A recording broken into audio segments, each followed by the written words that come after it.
Chapter 1544. If Jawaharlal Nehru were to win this battle, he would lose his head first. Xiao Han's cooperation made Skylark very satisfied. At this time, the Five-Star Army's navy arrived outside the port of Bombay. After the two discussed it, they decided to go all out and directly welcome the navy. Thus, Bombay fell. Before the war even started, Bombay, the capital of India, was peacefully accepted by the Five-Star Army. How did this trick work? Everyone who saw it was confused.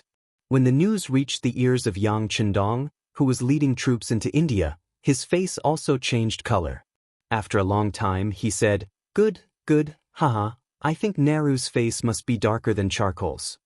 Seeing that Yang Chendong was in a good mood, Beta Persei on the side also said happily, Young master, Skylark and the Navy have asked for instructions. What should we do next? Do we need the Marines to land and cooperate with us? That's not necessary. Send a telegram to the world's first cavalry army and let Tian Hu send a division to take over Bombay first. As for the Navy, let them do what they should do. After all, the war at sea can't be neglected. It's not good to let them divide their forces. Yang Chendong said with a smile. Compared to the army, which could attack Europe and Central Asia, the Navy could indeed extend its reach all over the world. Their task was more difficult. Originally, Lung Feng's military strength was somewhat insufficient. How could he borrow their strength? On the other hand, most of the land that could be conquered had already been conquered.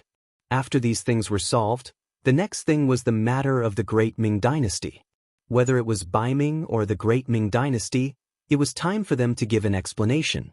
Just as Yang Chendong thought, Nehru's face was really dark. It was not an exaggeration to say that it was as dark as the bottom of a pot. Before this, he had never thought that a mere subject, even if he held the position of the state preceptor, could he sell out the entire country? At this point, it was useless to blame Xiao Han. However, he had to avenge the loss of the country's capital. He had already received news that the Five-Star Army's navy had evacuated from Bombay, leaving behind 10,000 Five-Star Army cavalry. Since this was the case, he must take back the country. He wanted the ministers and people to see that as the King of India, he had the ability to compete with the Five-Star Army. He called his confidant General Mater and gave him 50,000 soldiers, of which 10,000 were cavalry and 40,000 infantry. He ordered him to rush to Bombay. In order to let the army be able to exert their maximum power over the course of the day and night. There were many officials left in their way, and presumably, the wealth in their hands would not be small amount of wealth B's wealth was. Ma gather, as armies B's army, and armies greats, and the armies the army and go B's armies army head set. As soon as they moved, the Five-Star Army received the news that Gong Feng, the division commander of the World Cavalry's 1st Army's 5th Division, was in charge of replacing the Navy to guard Bombay. This person was one of Yang Chendong's students, and was also a talent in both civil and military affairs. Tian Hu sent him to guard Bombay after much consideration. For example, once the Indian Army counterattacked, the 5th Division commander would definitely not disappoint the mission. In Bombay, when Yunk reported the news to Gong Feng, he also carefully observed the division commander who was nearly 30 years old. When he saw that Gong Feng was not anxious, his eyes were as calm as water, and when he looked carefully, a trace of excitement could be seen.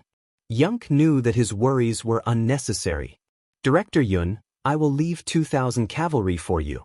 At that time, I will need you to take care of the security in the city. Gong Feng already had a plan in his mind. He was afraid that the enemy would not come. Since they came, there was no reason to let them go. Well said, well said. Seeing that Gong Feng was so polite, Yunk did not dare to be the slightest bit careless. In terms of rank, one was the branch chief of the Security Bureau, and the other was a division commander. No one could say for sure who had a higher rank. However, the other party came from the World Cavalry's 1st Army and was Yang Chendong's student. How could a division commander compare to him? Anyway, Yunk knew one thing. If he provoked this person, he was an existence that could go straight to heaven. He might not dare to act first and report later, but as long as his mouth was crooked and he said something wrong, it would be enough for him to bear the consequences. Seeing Yang's cooperation, Gong Feng just smiled. For him, a branch chief of the security bureau was really nothing in his eyes. However, he would not offend the other party for no reason. In short, everyone just had to cooperate with each other. After leaving a regiment of cavalry to Yunk, Gong Feng left with the other 4 regiments at night. Because the 5-star army implemented a curfew after they entered the city, no one noticed that so many cavalry had left the city. Even the spies that Nehru left in the city did not know about it. Gong Feng had already made arrangements for the 5-star barracks in the city. He got the soldiers to shout in unison when they had nothing to do, creating the impression that they were training with a large number of people. This could fool some people for a short period of time. After the matters in the city were arranged, Gong Feng left the city. As for where he went, even Yunk did not know. However, he had a feeling that this general had set up some kind of trap for the enemy to come and take advantage of. However, he did not know if the enemy would fall for it. Would it be inappropriate? Could you please remove the word, no? The answer was obvious. He would definitely fall for it. This was because Ma Tuer, who was leading the troops, did not know what was happening in the city. He got the news from his spies that everything in Mumbai was as usual. He did not see any reinforcements from the 5-star army, nor did he see any movements from the 5-star army in the city. Caution is the parent of safety. Order the cavalry to be at the back and the infantry to be at the front. Ma Tuer was entrusted with such an important task by Nehru, so he naturally had a certain level of ability. He did not think that the 5-star army did not know about his arrival. However, the other party still did not do anything. This was somewhat thought-provoking. Before figuring out the true intentions of the other party, Ma Tuer decided to be careful. He placed his cavalry at the back so that if something unexpected happened, he could change according to the situation. It was this move that saved Ma Tuer's life. This was because at this time, Gong Feng had already surrounded them with 4 regiments of the world's first cavalry army, who said that a small number of people could not surround them. With more people, there were still many mountains, forests, and rivers in this area. Gong Feng had already dug a hole and was only waiting for the enemy to enter the hole before pulling in the net. The Indian Army was given another name by the netizens in the future, Indian Army. We all know that Indian Army likes to cheat and do some crazy things. In particular, their arrogance left a deep impression on people. It was like during a military parade, a motorcycle often carried dozens of people. If one said that it was a peacock spreading its tail, then it would be a shame to the beautiful peacock. At this time, although the Indian Army did not have the nickname Indian Army, when it came to arrogance, they were not at all inferior. They were also very poor and arrogant. Their so-called 500,000 standing troops were just some civilian groups that were of moderate age but did not have any formal training. Perhaps in the eyes of many people, the younger troops were a sign of strength. Therefore, other than age, they could be said to be lacking in other aspects. Just like the weapons in their hands now, there were all kinds of weapons. There were long spears, long knives, long swords, short swords, and some wooden sticks mixed in. It gave people the feeling that it was a hodgepodge. However, such an army still had a complacent look. It seemed that no matter what kind of opponent they encountered, with their youth and strength, they could charge and win. They wore unlined clothes, and it was obvious that there was no cloth armor on them, not to mention armor. With such equipment, even Xianxia's local troops could not enter. Now that they were targeted by the elite of the elites, the 1st Cavalry Division, how could they have a good time? When night came, the Indian Army was still hurrying. This was not because they were very obedient, but because Ma Tuer, as the general of the army, had painted a big pie for them. After reaching Mumbai, they could loot for 5 days. It was this noble idea that made it impossible for them not to be faster. It seemed that if they were late by 1 step, they would not be able to get anything. This caused the formation of the Indian Army to be in disarray. Many of them were already panting heavily, but no one was willing to give up on the journey and give up on their dreams and goals that they couldn't achieve. In the forest beside the official road, Division Commander Gong Feng was looking at the scene in front of him with night vision binoculars. At first, he was even a little dumbfounded. This was very different from what he imagined a regular army to be. At one point, he thought that this was a trap prepared by the enemy for him to enter.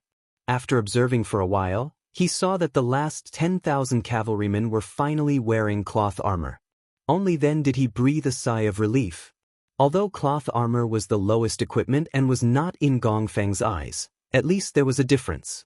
Since the cavalrymen were wearing cloth armor, it was very reasonable for the infantry not to wear armor. Seeing the Indian army enter his encirclement unknowingly, Gongfeng, who originally only had a 70% chance of winning, was now at least 90%. He couldn't help but wonder how the Indian soldiers would react when faced with a charge from a cavalryman clad in solid armor. Would they be defeated in one hit? Everything had to be done with facts. In the darkness, a bright red flash suddenly rose in the forest. In an instant, the dazzling light attracted everyone's attention. Thank you for the monthly tickets and rewards from Blazing Flame 3-inch Nail. Thank you for G. Pingan's Red Packet reward. Again, I will solicit votes for Langzi's new book, Duke Fierce. Friends who pretend to be real can go and take a look. Langzi admits that he is very diligent. Thank you again for your support. If you still have a recommendation ticket or a collection ticket, please vote. This is very important for the new book. Langzi knows that everyone is supporting him and will be more diligent. Thank you. Military supply to Ming will be completed soon. I will strive to update 4 to 3 times a day before the completion. Don't worry, no matter what happens, I will not stop updating. I guarantee a smooth completion. Thank you again for your support. Chapter 1545. The sudden appearance of the red light immediately attracted the attention of the 50,000 Yin soldiers. They were still wondering what it was and why it was so bright and beautiful. Suddenly, the sound of horse hooves could be heard from below their feet and into their ears. It's an ambush. Ma Tuer, who was riding his horse, also saw the red light. Instinctively, he had a bad feeling. When the sound of hooves entered his ears, his first reaction was that the enemy had arrived. He had not received any reports and there shouldn't be any cavalry from the 5-star army nearby. So where did this commotion come from? What was going on? With 70% confusion and 30% doubt, Ma Tuer followed the sound and looked forward. What he saw was the chaotic scene of the army formation. The 5th Heavenly Cavalry Division had attacked. The red signal flare was the order to launch an all-out attack. A total of 4 regiments, totaling 8,000 cavalrymen, charged out from all directions, charging towards the Indian infantrymen on the main road. Before they even arrived, the Big Dipper crossbows in their hands were already activated. As the arrows rained down, the Indian soldiers who did not know what was going on were met with a barrage of attacks. He didn't greet them, nor did he challenge them to a fight. The first thing he did was launch an all-out attack. As the crossbow bolts rained down one after another, cries of agony could be heard coming from the Indian soldiers who were dressed in simple clothes. This was the biggest difference between having armor and not having armor. In some dynasties, in order to not suppress the bravery of the commoners, the officials allowed them to carry weapons or self-made crossbows. However, they would definitely not be allowed to carry armor. Just from this point alone, one could see the difference between having armor and not having armor. On the battlefield, even when faced with a rain of arrows, soldiers with armor had a 30% chance of survival. Even when facing an opponent, they could still be injured in 4 or 5 places before dying. However, soldiers without armor did not have such ability. Usually, victory or defeat would be decided in a single exchange. The Indian soldiers without armor were completely defenseless against the Big Dipper crossbows at close range. Initially, they thought that this would be a good mission.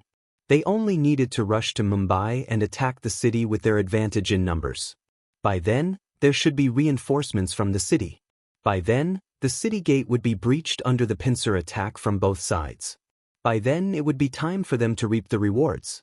Who would have thought that they would run into enemies halfway through their journey? Moreover, it was when they were extremely tired. At this moment, facing the crossbow bolts from afar, even if some people wanted to turn around, they couldn't do so. Not to mention, the 5-star army's cavalry seemed to be everywhere. They didn't even know which direction to run to. They were like headless flies. Other than being helpless and dying, they didn't know what to do. In the future, when tens of thousands of Ming soldiers faced thousands of Jiannu soldiers, they would be defeated in one blow. In the future, when tens of thousands of Ming soldiers faced hundreds of Japanese soldiers, they would also frantically retreat and throw away their cannons. This was enough to prove the difference between elite soldiers and mediocre soldiers, as well as the difference between good equipment and plain clothes. Just like now, facing the fully armed soldiers of the world's 1st Cavalry Army and facing a sudden attack, the 40,000 Indian soldiers did not even have the chance to resist and were thrown into chaos. In the battle, there were countless people who died from being trampled. In the end, someone shouted, "Abandon your weapons and kneel on the ground. Those who surrender will live." In the dark night, black figures knelt on the ground one after another. Their movements were so orderly that it was as if they had rehearsed it hundreds of times. Compared to the incompetence of the infantrymen, the performance of the cavalrymen was slightly better. However, it was only slightly better. Under General Ma Tuer's orders, they even launched a counterattack. However, it was obvious that their cloth armor could not block the arrows from piercing through their bodies. However, what was even more unexpected was that when the battle was at its climax and the Indian cavalrymen still had the advantage in numbers, Ma Tuer, who was leading the troops, actually led the 1,000 or so cavalrymen to escape. This was because he could not see any hope of victory. In addition, in the dark night, he did not know how many 5-star army soldiers there were. He was very worried that if he continued to fight he would lose his life here. As such, he might as well just leave. The fact that their general had escaped was a huge blow to the Indian cavalrymen. In addition, the 5-star army's cavalrymen seemed to have an endless supply of arrows. In the end, they also chose to surrender. 8,000 against 50,000. With the advantage of equipment and combat experience, the battle was over in just over 6 hours when the sun rose. At this time, the Indian soldiers realized that there were less than 10,000 of the 5-star army soldiers surrounding them. However, at this moment, they no longer had any weapons and were like meat on a chopping board. They could not muster up any will to resist. When evening came, Division Commander Gong Feng led the army back to Mumbai with 30,000 Indian soldiers. This scene was witnessed by the common people in the city. They did not know when the 5-star army left the city, but when they saw that only a few thousand cavalrymen were able to escort tens of thousands of Indian soldiers into the city, many of the common people's faces turned gloomy. Their own army was so weak that it caused the little bit of pride in their hearts to diminish. After Ma Tuer's army was defeated, he returned to Vidar city 3 days later. He cried and complained about the shamelessness of the 5-star army. He even exaggerated that 70 to 80,000 5-star army cavalrymen surrounded them and set fire and arrows on them. In the end, he was unable to turn the situation around and killed his way back. King Nehru's face was naturally filled with anger. He cursed Ma Tuer's incompetence in his heart. He did not believe that there would be any 5-star army cavalrymen around Mumbai city. However, considering that they were in dire need of manpower, if he really killed Ma Tuer, it would inevitably cause panic among the other generals. In the end, he only reprimanded Ma Tuer and allowed him to take the blame. In the eyes of the other generals, Nehru displayed the image of a benevolent king. Everyone praised him endlessly. The rest of the generals expressed that when they encountered the main forces of the 5-star army, they would definitely risk their lives to repay the king's kindness. In the eyes of Nehru, all of these made him very satisfied. He took the opportunity to announce that he would send out 300,000 soldiers and set up a defensive line in front of the Godavari River. For this, he even took out the cannons and guns he bought from the Westerners and put on a look that said he would take care of whoever came. However, no matter what, after Matl's defeat, Nehru's thoughts of splitting up his forces had been resolved. He could be considered to have completely given up on the vast land north of the Godavari River, and instead used a passive method to wait for the 5-star army's arrival. Time passed quickly. Half a month later, Yang Chendong brought the main forces of the 5-star army to Mumbai city.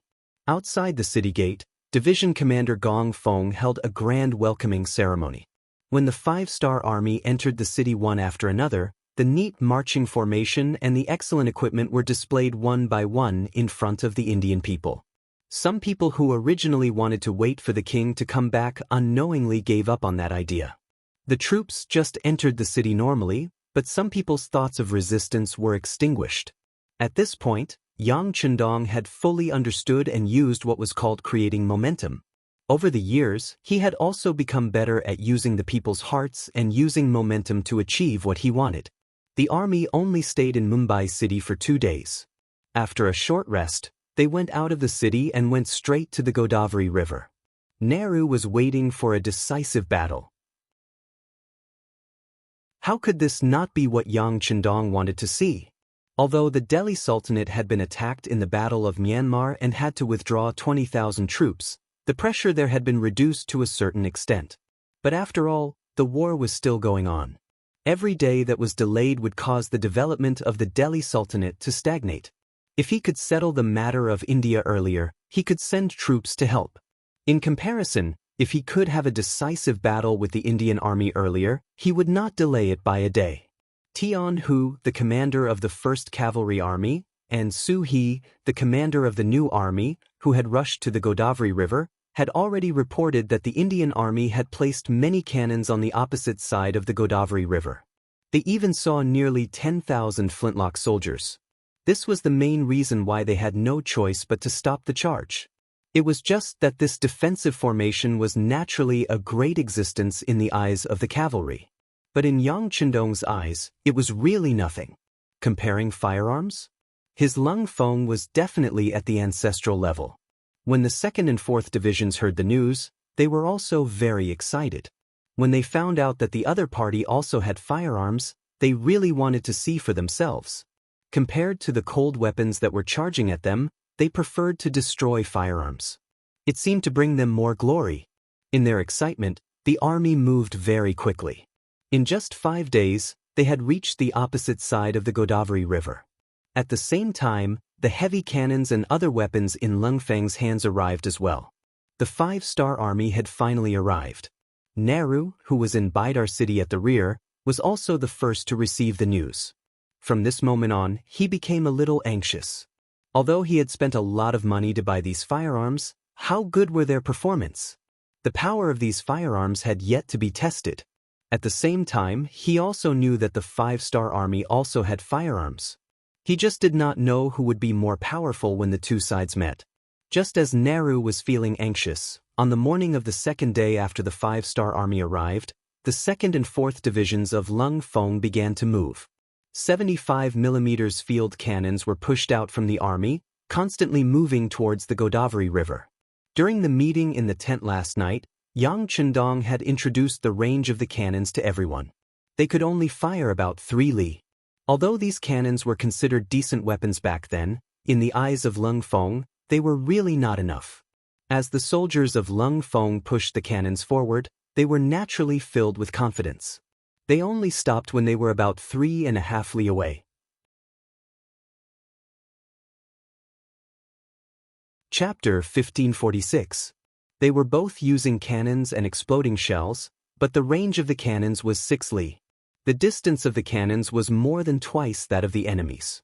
The outcome of the battle had already been decided before it even began. Everyone, pay attention. Once the enemy's cannons are destroyed, it will be time for our cavalry to charge.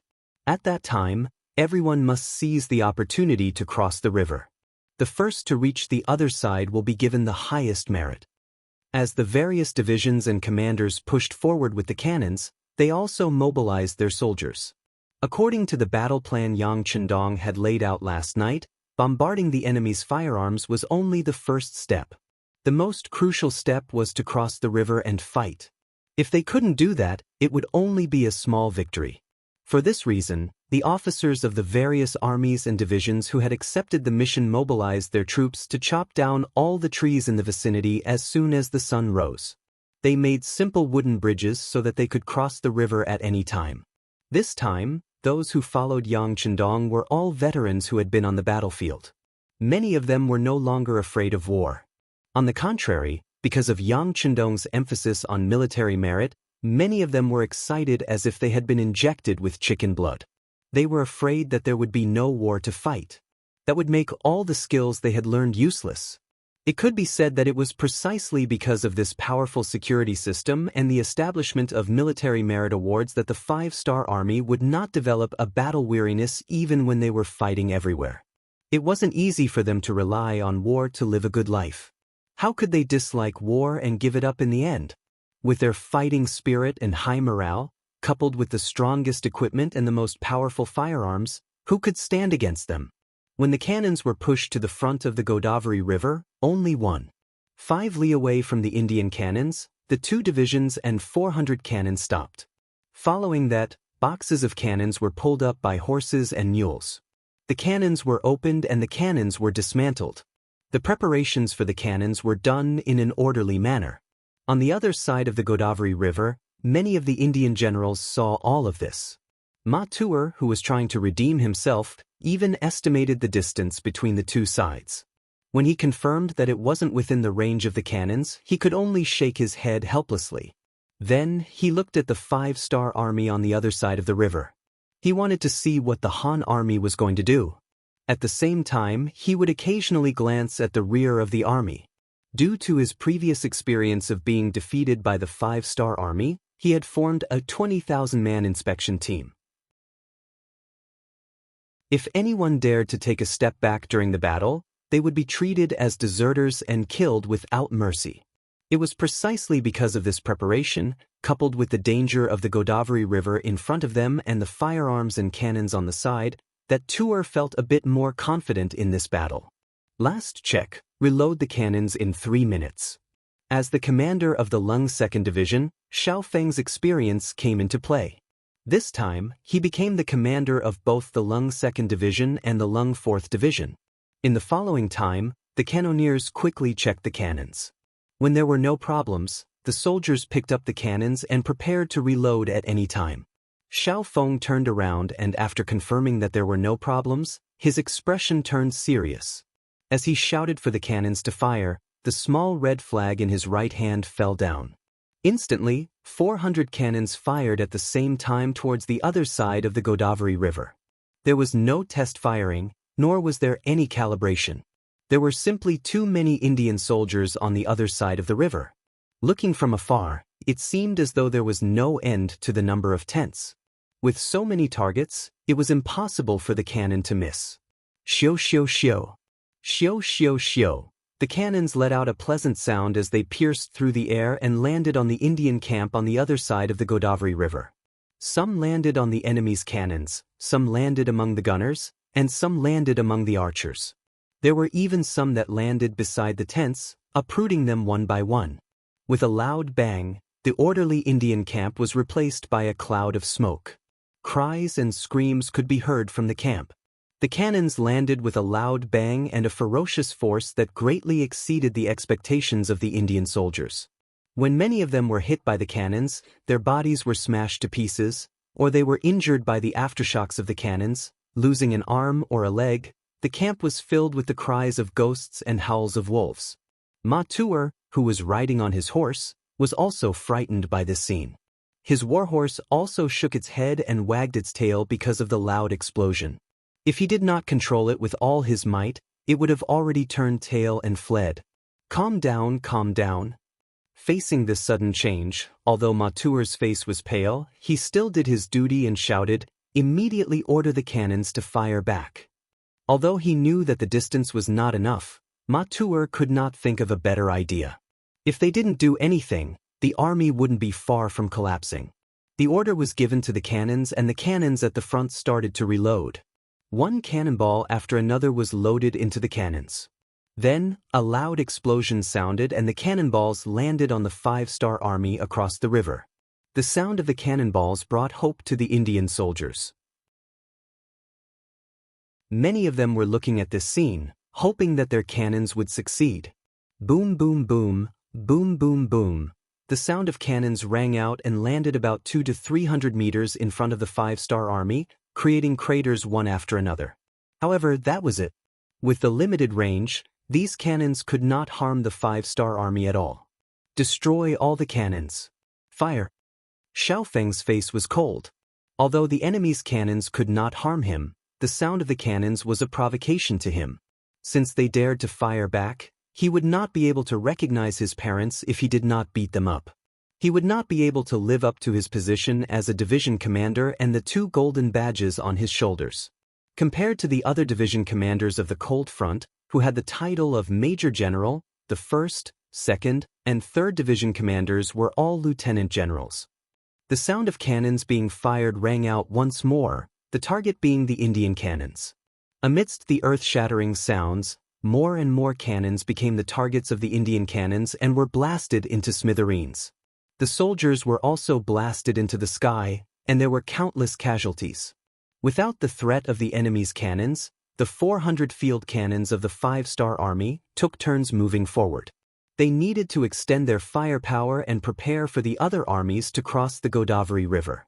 With the extension of the cannons, the Indian army that thought they were safe became hell. Even Matur had no choice but to retreat. However, his gaze was fixed on the Godavari River. He believed that after the cannons fired, the 5-star army would force their way across the river. That would be the moment when the 2 sides clashed. That would be the time for him to counterattack. The sound of the cannons continued to ring out.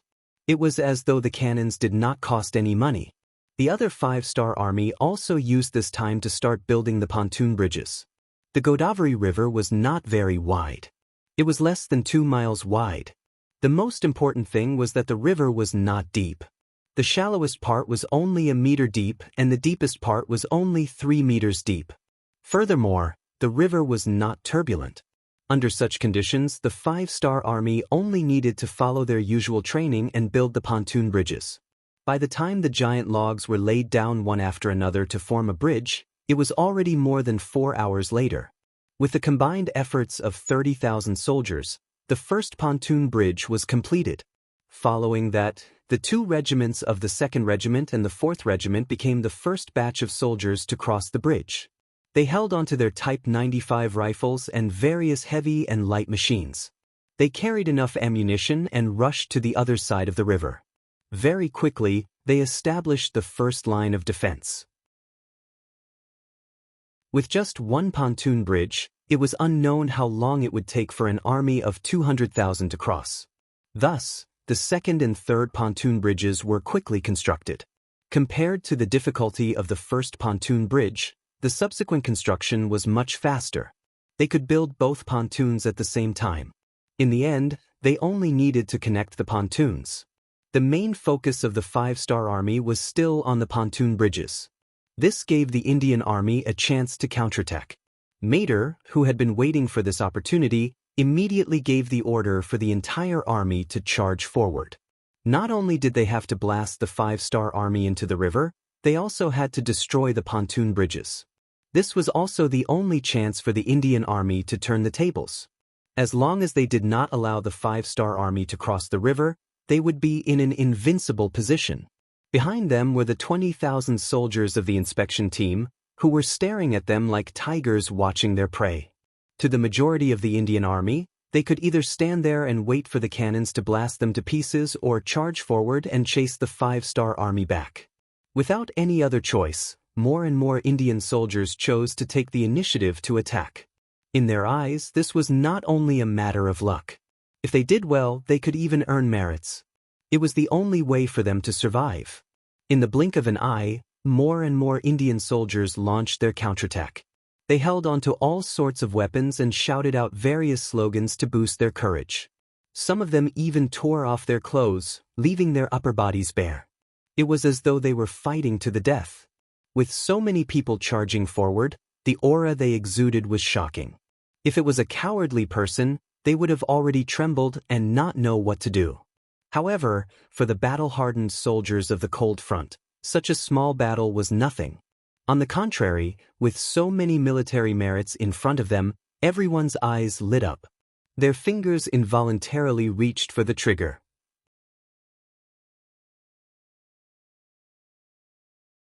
Chapter 1547. Everyone, don't be impatient. Let's get closer before fighting. As the commander of the 4th Division, Ling Daqiang's eyes were shining as he spoke. Unknowingly, he had already picked up a light machine gun and was ready to shoot. 800 steps, 700 steps, 600 steps. The Yin army was getting closer and closer. Those with good eyesight could even see the ferocious expressions on their enemies' faces. However, this did not affect the mentality of the cold vanguard soldiers at all. They all remembered the main points of their training, held their breaths, and adjusted their breathing to ensure that they could hit the target more accurately when they fired later. 400 steps, 300 steps, 200 steps, 180 steps.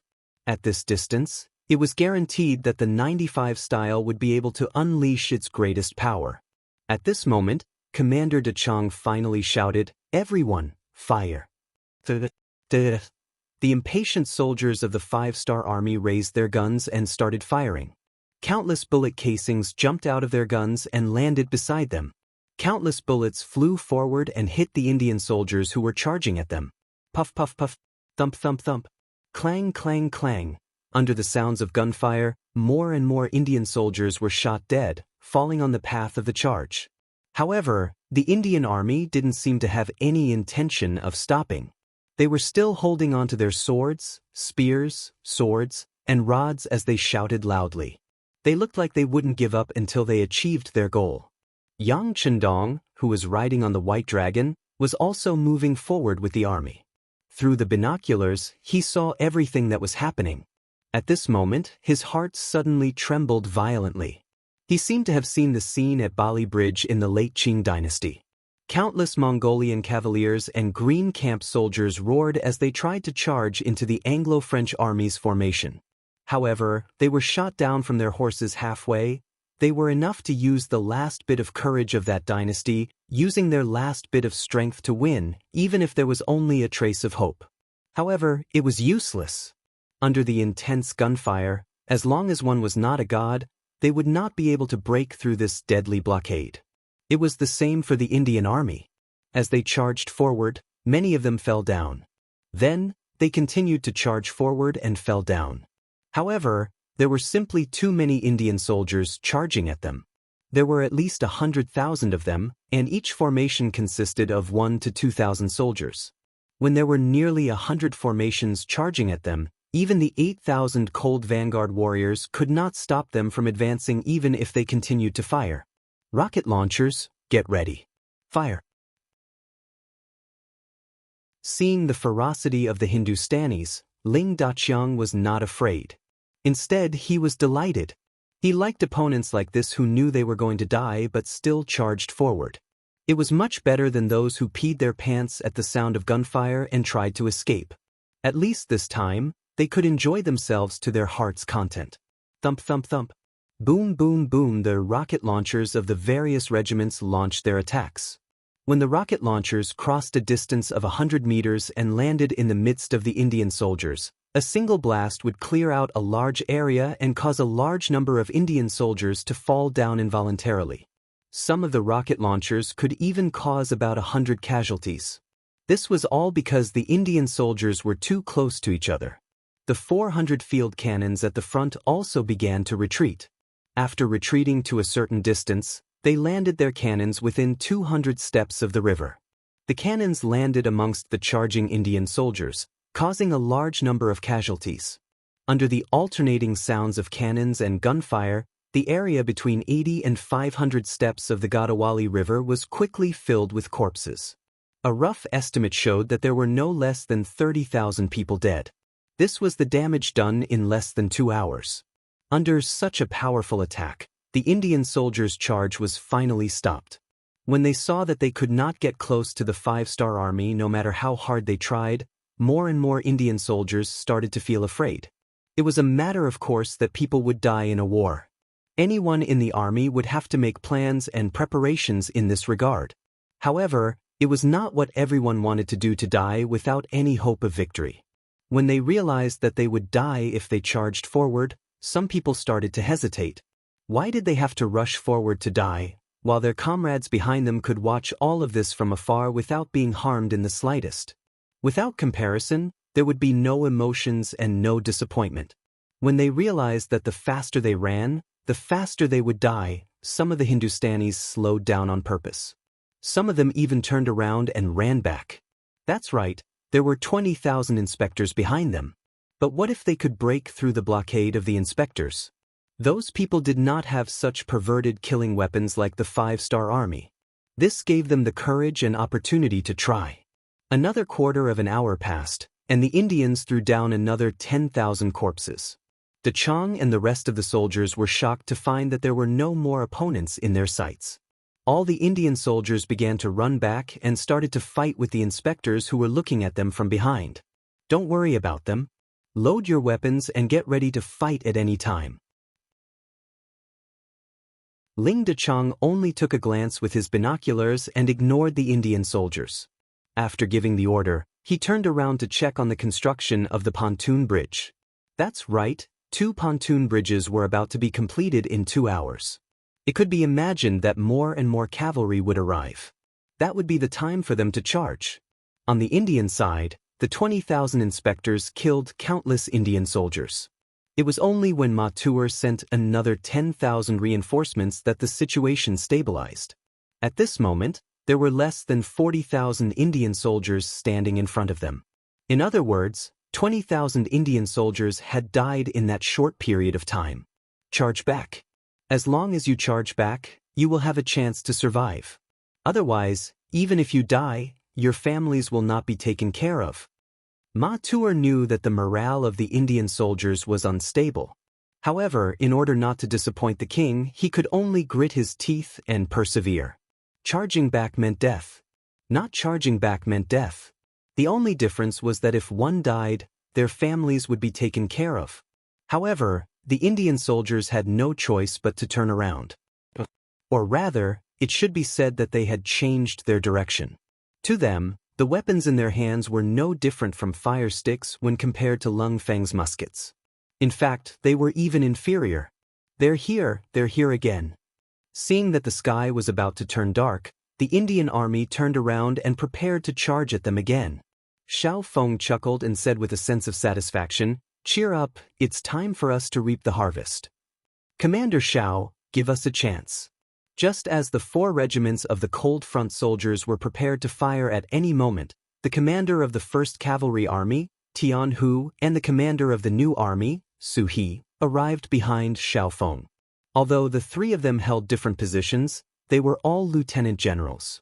In terms of status, they were about the same. Therefore, they were very polite when they spoke to each other. When the 2 commanders spoke to Xiao Feng in unison, he also felt a trace of pressure. "What? Have the armies of the 2 commanders already crossed the river?" Xiao Feng asked, not answering the question directly. He noticed from the corner of his eyes that the cavalry soldiers were still crossing the river and had not started to gather. "No, but it will take at most 15 minutes for them to cross the river. They don't need to gather to charge. By the way, Commander Xiao, as you know, the construction of this place will require a lot of manpower. Even if they are all moved away in the end, many families can't live without men. Thus, it's better to capture as many captives as possible." Tian Hu urged his horse forward and spoke with a sincere expression. Tian Hu's words were not his own analysis. They were words that Yang Chendong had said in public announcements more than once. As the commander of the Cold Front soldiers and an extremely senior person, Xiao Feng naturally knew this was the truth. He could continue to kill the enemy, but it would be bad if he delayed the 6th young master's plan to rule the country. After lowering his head and thinking for a while, Xiao Feng finally raised his head and said, "All right, you guys hurry up and cross the river. Before you officially enter the battlefield, if the Indian soldiers attack, we will have to fight them back." This meant that Xiao Feng had agreed. Once the cavalry entered the battlefield, they would stop fighting. Upon hearing this, Tian Hu and Su He couldn't help but nod. They were impressed by Xiao Feng's ability to see the big picture. "All right, thank you, Commander Xiao. We are all working for the 6th young master and for the development of our people. This is what I should do." Xiao Feng chuckled and returned to his commanding position. As the commander of the 2nd Division of the Cold Front, he had a firearm in his hand. His every move was watched by many people. This was especially so when he interacted with other commanders or division commanders. He didn't want to be noticed by others because he wasn't paying attention. Even if the sixth young master didn't doubt his loyalty, it was inevitable that there would be people who would gossip behind his back. If that was the case and someone reported this to the sixth young master, he might have to resign from his position to avoid trouble. Xiao Feng saw everything clearly. After he finished speaking, he turned around and left. Tianhu and Su He looked at each other, cupped their fists, and left as well. Since Xiao Feng could see through it, how could they not understand the logic behind it? Since ancient times, generals with great power were easily suspected. They wouldn't make mistakes just because they weren't paying attention. As soon as Xiao Feng returned to his commanding position, he saw a large group of Indian soldiers charging towards the river. They were less than 700 steps away from the cold front. As usual, shoot when they are 300 steps away, Xiao Feng said casually. Xiao Feng casually said this as he took the light machine gun from the guard's hand and began to inspect it.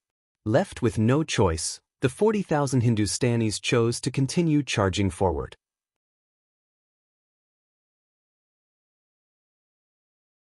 Chapter 1548. They knew that rushing forward would most likely result in death, but they had no other choice. General Mader obviously wanted to use them to consume the ammunition of the 5-star army. The only thing they could do was to be a somewhat useful live target. Knowing that they would die, most of the Hindustanis simply threw away the weapons in their hands. To them, in the face of firearms, there was no difference whether they had weapons in their hands or not. Since that was the case, they might as well die in a relaxed manner.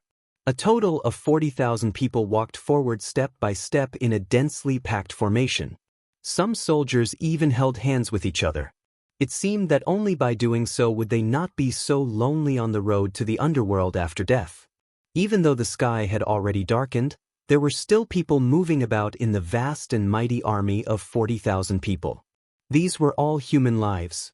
Even though they were of a different race, many of the Cold Front warriors still couldn't bear to see this happen.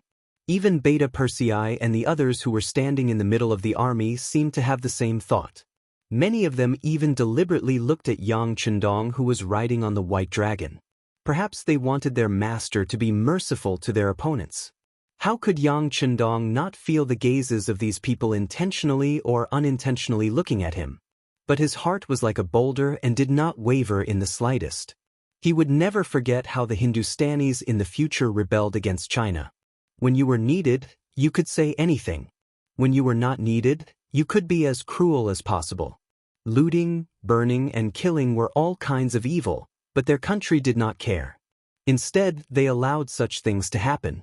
Because of this, many outstanding Chinese people suffered losses in this matter, and even lost their lives because of it.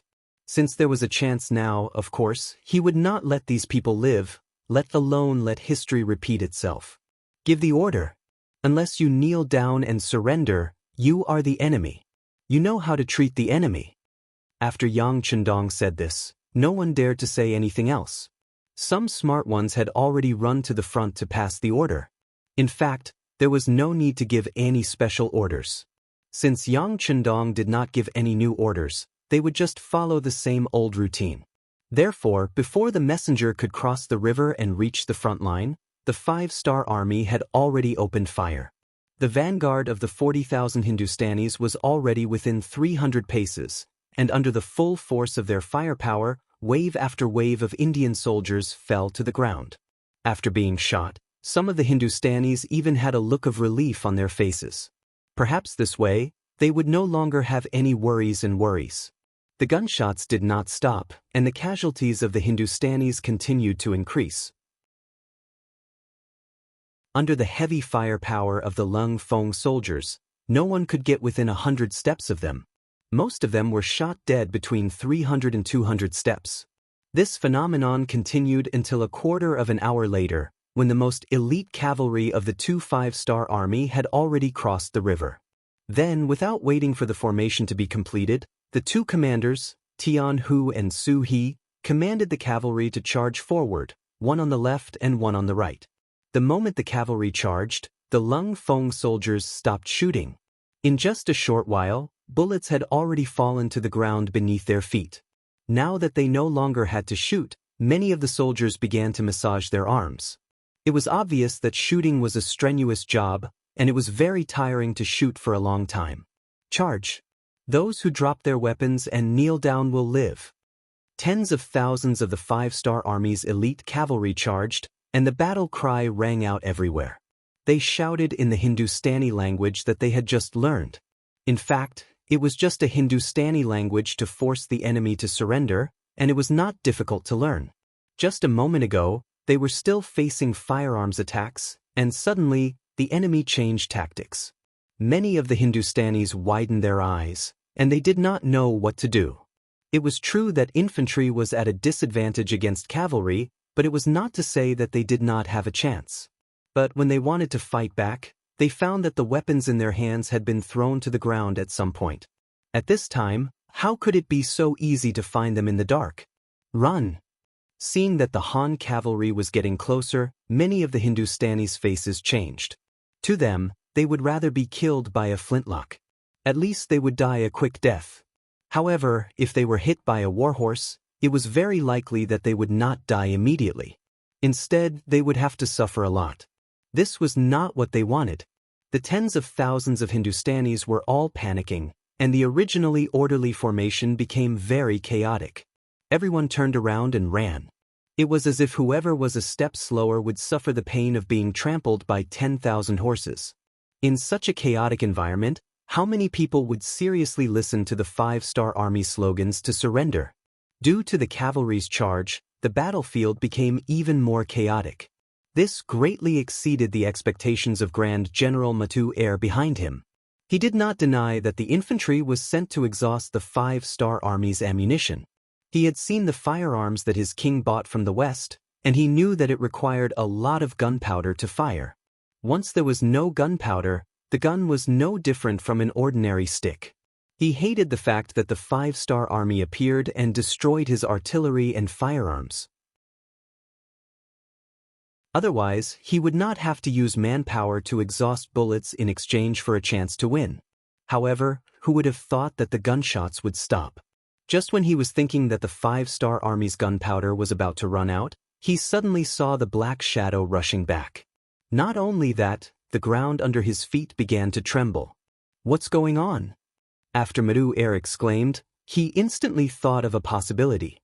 Then he said in shock, "Not good, the 5-star Army's cavalry has already crossed the river. They are charging. Come, archers, where are the archers? Prepare to counterattack." As he shouted, Matu's eyes revealed a hint of joy.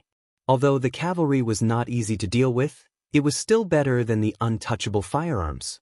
Once the Han cavalry's momentum was restrained, perhaps his opportunity would come. For example, he could push the enemy back and then take the opportunity to lead his troops to charge. With the Han cavalry's cover, the 5-star Army's firearms would not be able to fire casually. This would create an opportunity for him to rush to the river. This sudden turn of events had indeed caught many of the Indian generals off guard. But after hearing the great generals shout, many people calmed down from their panic. Then many of the soldiers picked up the bows on their backs and prepared to counterattack. In the dark, there was a limit to the accuracy of a bow and arrow. Unless it was a godly archer, the arrow that was shot out would most likely fly off to who knows where. Fortunately, they had enough soldiers. When the rain of arrows fell, even Meng Yi would be able to deal a heavy blow to the 5-star Army's cavalry. It was a good idea, but they forgot one thing. That was, in front of the 5-star Army's cavalry, there were still tens of thousands of their own troops. Even though they had been suppressed by Lung Feng for 15 minutes, there were still more than 30,000 people. This was not a small force. Because they did not want to be trampled to death by the cavalry, their retreat not only made it difficult for the archers to shoot, but also caused them to charge back into their own camp, causing even more damage. It was not a bad idea, but it had already become a reality. Under the pursuit of the cavalry, under the heavy sound of iron hooves, the Hindustanis desperately ran back. Even when they reached their own camp, they did not have any intention of stopping. Perhaps they did not want to be trampled to death, or perhaps they wanted to return to their own camp to seek reinforcements. But no matter what, they still charged back, causing damage to Matu Air's defense and the archers' counterattack. It's a success. Everyone, extend the cannons and bring out those mortars as well." With the help of the binoculars, Yang Chendong saw the Hindustanis frantically running back and his own cavalry chasing after them. Although he could only see a rough picture in the dark, with his many years of experience, he believed that it was a success. Soldiers were defeated like a landslide. This was the scene in front of him. Once the situation on the battlefield became irreversible, even if they wanted to, it would be impossible to reverse the situation. When Beta Persei heard that they were going to use the mortars, how could he remain calm? He immediately agreed, turned around, and rode away. Not long after, the rumbling sound of cannons could be heard. This was not the self-made field artillery of the 5-Star Army's military factory, but the sound of a 100mm mortar. In comparison, it could hit a distance of more than 10 miles and could kill people. The shells landed behind the Hindustani army, causing great damage and completely disrupted Madhu Air's previous arrangement. He always thought that a 6-mile bombardment was the limit of the 5-Star Army. He thought that the place where he was standing was very safe. But who would have thought that there would be such powerful cannons? Seeing that the rear of the army had also been hit by the cannons and was in chaos, he said with a sorrowful expression, "Retreat, retreat all the way back to Vidal City." The Hindustani army, who had been in a passive position, finally admitted defeat under the great power of the mortars and the 5-Star Army's trump card. Fortunately, Matur was decisive in his actions. Under his decisive command, 100,000 of the 300,000-strong army managed to escape back into the city. And this battle had basically crushed the Hindustani army's will to resist. The sky was finally bright. At this time, under Yang Chendong's command, the army basically joined the battle. But because the Hindustani army was already in a mess and had no strength to resist, most people were just capturing captives. The battlefield was big enough, there were enough enemies, there was a language barrier and very few people cooperated. The capture of captives actually took 2 days and 1 night. It was not until noon on the 3rd day after the battle began that the battlefield basically stopped. Yang Chendong looked at the report that had just been sent to him. In this battle, they had killed more than 70,000 enemies and captured nearly 130,000 enemies. He knew that the Hindustanis were about to be finished.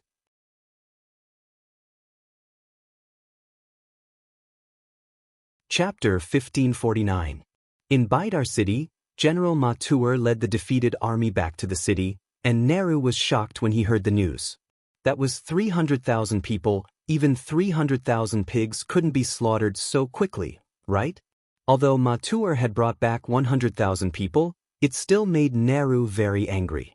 He had hoped that the 300,000 men would hold off the 5-Star Army, and once the stalemate reached a certain point, he would look for an opportunity to counterattack. Now, he had lost 2/3 of his soldiers, and with the soldiers in the city, there were only 25 men left. How long could they hold off the 5-Star Army? Nehru was furious, and the consequences were severe. In front of all the generals and ministers, he ordered Matur to be executed. Matur didn't resist at all. He had fought the 5-Star Army twice in a row, and had lost twice. He no longer had the confidence to win against the Hans. Since that was the case, so be it. Death was release. After Nehru killed Matur, he personally took command. He wanted to bring the 250,000 soldiers in the city to fight a decisive battle with the 5-Star Army in Bidar city. This was also a national war.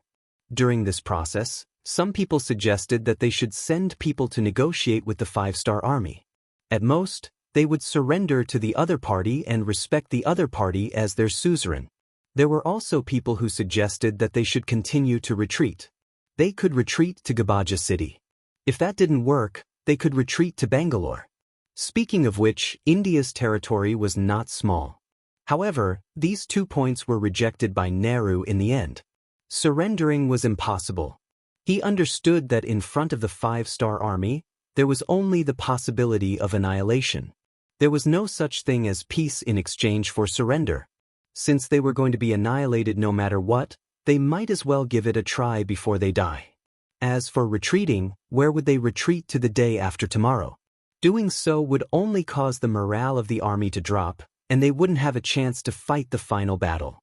To be able to become the king of Hindustan, Nehru wasn't a coward. On the contrary, he was someone with great ambition. He was determined to fight the five-star army. He wanted to see how strong the other party was. For this, the first thing Nehru did was to boost the morale of the army. He announced the wealth he had brought from the capital to the public and explained how much money and benefits one could get from killing an enemy on the battlefield. This kind of open and transparent reward system had indeed boosted morale and stirred up the hearts of the people. In just 2 days, the 250,000 Indian soldiers in the city seemed to have been reborn, and some of them even showed signs of longing for war. On the 5th day, Yang Chendong led the main force of the army and appeared outside Vidal city. When he learned that King Nehru did not escape, but was prepared to fight to the death with him here, he was naturally very happy. He liked to fight because it simplified complicated matters, it could buy him more time. And in order to fully respect this opponent, he was determined to show his ability, such as using the Air Force. He didn't try to understand the situation in the city. Although there were spies from the intelligence department in the city, they weren't equipped with radios and couldn't spread any news. And even without the support of intelligence, Yang Chendong could imagine that since Nehru didn't intend to leave, he must have made ample preparations and was waiting for Yang Chendong to attack the city. Since that was the case, let's see who's more powerful. On the first day outside the city, the Air Force couldn't take off due to the heavy rain. Yang Chendong endured for an entire day, which further boosted the morale of King Nehru. He shouted arrogantly that the five-star army wasn't invincible, and they were probably afraid of his army. This boosted the morale of the 250,000 soldiers in the city by a large margin. In such a situation, without the support of advanced weapons, it was really impossible for the 200,000 soldiers of the five-star army to take down Pidal City. In ancient times, the existence of a strong city would often deter the enemy. Sometimes, in order to take over a city, it was possible for the enemy to surround it for a few months, half a year, or even longer. That was also why the wise monarchs in ancient times had the desire to expand their territory, but were often unable to do so. But in Yang Chendong's eyes, all of that was nothing. The reason why he was able to lead his army to conquer such a large territory in just over a decade was because of the advantage brought by the large warehouse. He had advanced weapons that were far superior to those in this world, which was the greatest weapon that made him invincible and invincible. If it weren't for the fact that he didn't want to kill indiscriminately and that he needed to leave a lot of people behind to build his homeland, he could have formed an Air Force helicopter brigade, tank brigade, and war chariot brigade. Just think about it, if he took out those things, who in the world would be a match for him? This was especially true for those large-caliber cannons that could shoot up to tens of kilometers, hundreds of kilometers, or even more. If he really let them unleash their might, the enemy would often be destroyed before they even knew what they looked like. Yang Chendong did not do that. What he needed was to conquer, not destroy. At the same time, he also needed a powerful army for his use, not an army that only knew how to use the advantage of weapons to fight weak enemies. If that was really the case, what kind of combat power would this army have when he was no longer around? He did not use his strongest ability because he did not need to. Even if he did not use his strongest weapon, he could still conquer one country after another in a very short time, expand his territory, and instill the idea of Han supremacy in the world. Now that he had come to India, it was only natural that he wanted to occupy this place. From then on, India would perish, and this country and race would no longer exist in the world. From then on, there would no longer be any incidents of Indians rebelling against China. Before he conquered this place, he did not mind teaching them a lesson, making them remember him forever, so that they would tremble at the thought of the five-star army and lose their will to resist. When he thought of doing that, he had to deal them a heavy blow. Therefore, on the morning of the third day, when the sky cleared up and the sun hung high in the sky, the Air Force set off with an order. Over 100 hot air balloons soared into the air above Bidar city. At this time, on the city walls of Bidar, countless Indians were waiting in formation. Beside them, there were many temporary wooden huts. They were all made up of huge wooden sleepers, which were the preparations they had made to defend against the cannons. From the words of the 100,000 defeated soldiers, they knew that the cannons of the 5-star army were extremely powerful and had a long range as well. Mater had lost in this aspect. Nehru came up with such a method after learning from the mistakes of his predecessors. Although it could not completely suppress the power of the cannons, at least when the cannons were fired, there would be a place to hide. Perhaps they could not avoid being injured or dying in battle, but it was better than nothing. When he thought that he had done all this, he would have the ability to compete with the 5-star army, or at least have the ability to fight a protracted war. But when he heard the exclamations of the soldiers, and saw the hot air balloons that had appeared above the city without him knowing, he was still shocked. What are these things? Nehru did not know, nor did he know what they were used for. But his intuition told him that these things must be very dangerous. After all, being able to fly in the sky was already a breakthrough in the thinking of many people. Because of the backward science, the ancients had always been in awe of the heavens. Before they could figure out whether the earth was round or square, the heavens were always in existence that they had to worship. But now, there were actually people who could fly in the sky. Just this statement alone made the eyes of many Hindustanis show fear. Although the stimulation of wealth did not cause any chaos, it was obvious that the morale of the army was greatly affected when they saw the hot air balloons floating in the sky. Although they did not know what these things floating in the sky were, they knew that they did not have these things, but the Han people did. As soon as the hot air balloons appeared, it attracted the attention of all the Hindustanis in the city. Not only were there 200,000 soldiers, but there were also more than 1 million civilians in the city. India was a large country with a large population at that time. As one of the largest cities in the country, Vidar city had long had more than 1 million civilians. This was also one of the reasons why Nehru was so confident. In his opinion, with so many civilians, as long as he did not suffer a crushing defeat, he could rise again at any time. Under the eyes of millions of people, the hot air balloons arrived above Vidar city. Then, a large number of wooden barrels filled with black oil fell from the sky like a fairy scattering flowers, falling toward Vidar city. Countless wooden barrels fell, but to the Hindustanis who did not know the power of the black oil, this did not make them feel anything. They only instinctively dodged. However, when the wooden barrels fell to the ground, a large amount of black oil poured out. Following that, many fire extinguishers fell from the sky and started a huge fire. That kind of scorching feeling and that kind of threatening fire caused many people to become alarmed and cry out loudly. Some of the kerosene fell on the city tower of Vidar city, and the fire immediately burst into flames. One after another, people shouted to put out the fire. The soldiers began to put out the fire with basins of water. This primitive method of putting out the fire naturally had no effect on the kerosene. Not only that, but the fire also became more vigorous in a short period of time because of the water. Many Hindustani soldiers were caught off guard and were burned by the fire, causing even more miserable screams. On the city tower, Nehru, who was protected by countless palace guards, stared at the scene in front of him with wide eyes, and his body trembled involuntarily.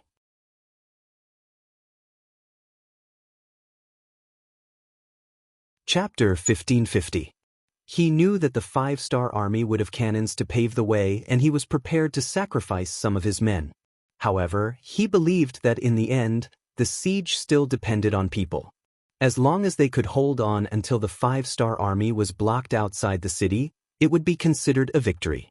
Under such a series of attacks, when both sides suffered casualties, the scales of victory would slowly tip towards him. After all, he was the king of India. If he was in trouble, the soldiers of other cities would not leave him in the lurch. Especially when they saw that he was in a stalemate with the 5-star army, the possibility of them sending reinforcements would greatly increase. When that time came, the 5-star army would not have any reinforcements. At that time, even if 2, 3, or even 5 people were sacrificed, the final victor would still be him. This was the reason why Nehru persisted until the end. He firmly believed that with the advantage of nearly 10 million people, he would definitely be able to drive the 5-star army out of the country. However, he never expected that the other party would start a fire, and it was the kind of fire that could not be extinguished at all. Perhaps the fire would not hurt many people, but the impact on the morale of the army was unimaginable. When all the soldiers lost their fighting spirit because of the fear of the fire, the 5-star army would charge at the right time. Who would be able to stop them? For this battle, he took out all his assets to reward everyone and raise the morale of the army. However, all of this was based on whether they could win and survive. And if they died in battle, what was the use of all the wealth? At this moment, Nehru finally felt fear. He did not know if the 5-star army had any other means that they had not used yet. Just a big fire had already left him at a loss. What would he do if there were other ways to attack? The fire continued to light up in the city and could not be extinguished. Anyone who came into contact with the flames would either die or be seriously injured without exception. It did not take long for the city to turn into a living hell. On the other hand, the 5-star army outside the city had no intention of attacking the city at all. On the contrary, they set up a formation to prevent the Hindustanis from launching a counterattack in desperation. After that, they began to cook. It didn't take long for the aroma of meat to drift into Vidal city. If it was any other time, the aroma of the meat would definitely make the Hindustanis, who could not even fill their stomachs, swallow their saliva. However, at this moment, all of them were vomiting non-stop. There was no other reason other than the fact that many people in the city had already been burned to death and turned into roasted meat. The smell they emitted was actually not much different from the smell of meat. How could it not make people want to vomit? Young master, when do we attack? Beta Persei asked curiously as he watched the fire burning everywhere in the city. Don't worry. This Nehru clearly wants to fight us to the death. How can we let him have his way? Let's burn it for a few days first. Yang Chendong had a confident smile on his face. What he wanted was to exchange the greatest victory for the smallest price. He wanted to see how many more days these Hindustanis could last. Yang Chendong was neither in a hurry nor slow. He had no intention of attacking the city at all. Every day, he ordered the Air Force to drop black oil barrels into Vidal city. The fire was put out again and again, and after 5 days of this, the city that had been bustling with life had turned into scorched land. Wails and cries could be heard everywhere. Not only did the fire burn many Hindustani soldiers and civilians to death, but it also ignited the piles of food that were originally stored in the city. The water source was also greatly damaged due to the fire. Seeing that it would not be long before the city fell into a situation of food and water shortage even if the 5-star army did not attack the city, Nehru's face turned pale. He finally experienced the feeling of helplessness in the face of the 5-star army. He finally understood why the alliance army of nearly 1 million Khanates, which seemed so aggressive and powerful, would still be defeated by the 5-star army. This was an army that did not play by the rules, but at the same time, they had many trump cards up their sleeves. When faced with such an opponent, it was often impossible to guard against them. It was only natural that they would lose in the end. Your Majesty, our rations can only last for another 10 days at most. We don't have much water left. If this goes on... Finally, one of the generals asked Jawaharlal Nehru in a doubtful tone. Kill those who incite the army's morale. Nehru did not even look at the general. He just waved his hand. Immediately, the palace guards rushed forward and beheaded the person who spoke. When the other ministers and generals saw this scene, they all shrunk their necks. Nehru wanted to use this method to tell everyone that there was only one path for them to take, and that was to resist to the end. As for those who had other thoughts, they should all go to hell. A general died because of one wrong sentence. This made the others not dare to say anything even if they had other thoughts. They could only hope that the reinforcements would appear, or a miracle would happen, and the 5-star army would take the initiative to retreat. It was impossible to make the 5-star army retreat. Since they came with such a large force, how could they retreat without destroying the Hindustani royal family and occupying this place? As for the reinforcements? No one was a fool. The strength of the 5-star army was there for all to see. Unless one had enough confidence, who would easily get involved. What was the difference between that and taking the initiative to die? Days passed, and the fire continued to burn fiercely. Every day, the Air Force would come to Bidar city. Regarding this, the Hindustanis in the city went from being terrified at the beginning to being indifferent towards the end. They were used to it. But if one looked carefully, one would see that whether it was the soldiers or the civilians, all of them had a look of despair on their faces.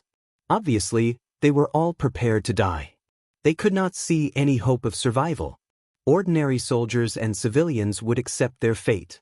Or rather, their lives were cheap to begin with. If they died, then so be it. But the ministers, nobles, and generals in the city did not want to die. They had families. Some of them had wives and many children. How could they be willing to die just like that?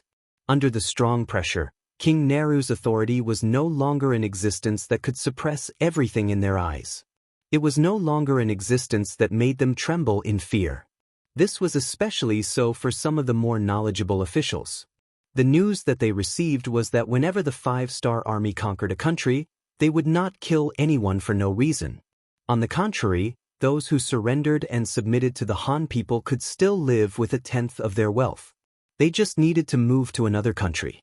When this news was spread by the secret agents of the intelligence department in the city, and the nobles and people in power knew about it, some people were finally moved. Seeing that if they continued to resist, they would only die. They were unwilling and decided to save themselves. The so-called saving themselves referred to surrendering to the five-star army and seeking a way out for themselves. If they wanted to do this, they had to overthrow the mountain in front of them, King Nehru. Maybe the strength of a minister was limited, and the strength of a general was far from enough. But when everyone joined forces, their strength became very shocking. Under the silent collusion, more than 90% of the people in power had been united. In 1466 AD, in the 6th month, when Nehru was still sleeping, his subordinates rebelled and fought with his guards. In the end, Nehru personally went up and was killed in a chaotic battle. Along with King Nehru being killed, the generals and ministers who took over opened the city gates of Bidar and India surrendered. In the same month, Yang Chendong personally gave the order to establish the India province. The governor was the former 1st Cavalry Army 5th Division commander Gong Feng. Considering that only the royal family of India was destroyed, there were many cities and armies that had not surrendered. As such, the Second Army was established. The commander was appointed by Governor Gong Feng, and the former Second Army Nyo Duo was under him. Gong Feng was appointed and quickly promoted. Apart from the fact that this person was indeed capable, as he was an all-rounder, which made Yang Chendong feel assured. Another important reason was that other senior officers were not willing to take on this position.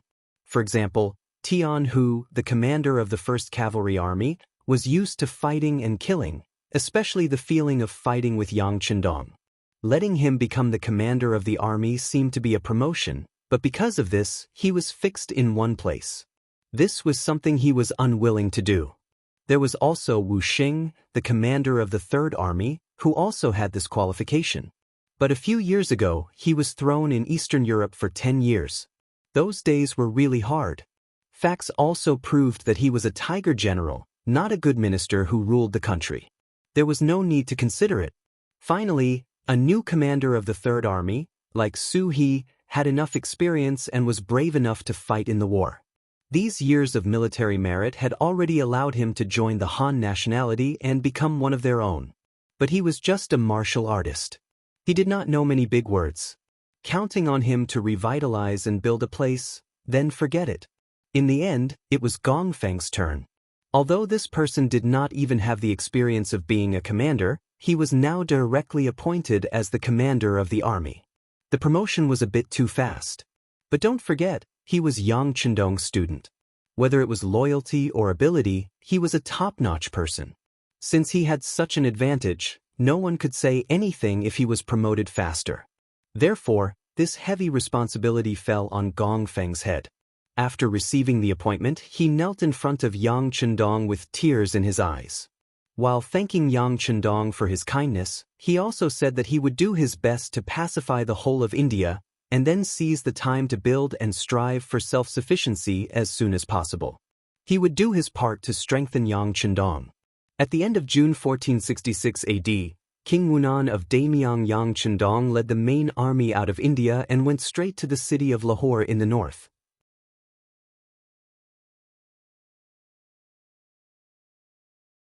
Chapter 1551. Sultanate, Delhi.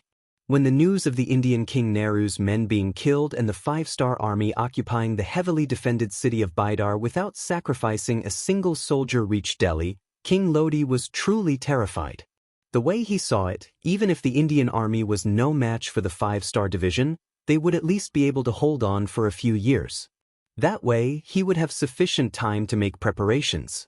Whether it was recruiting a new army, expressing goodwill to the Han people, or even choosing a place to escape, there would be a path he could take. Who would have thought that the seemingly strong Indian army would be so weak that they would be completely wiped out in just over half a year? Even King Nehru himself couldn't protect himself and was killed by his subordinates. With this lesson in mind, Lodi was extremely fearful of the five-star army.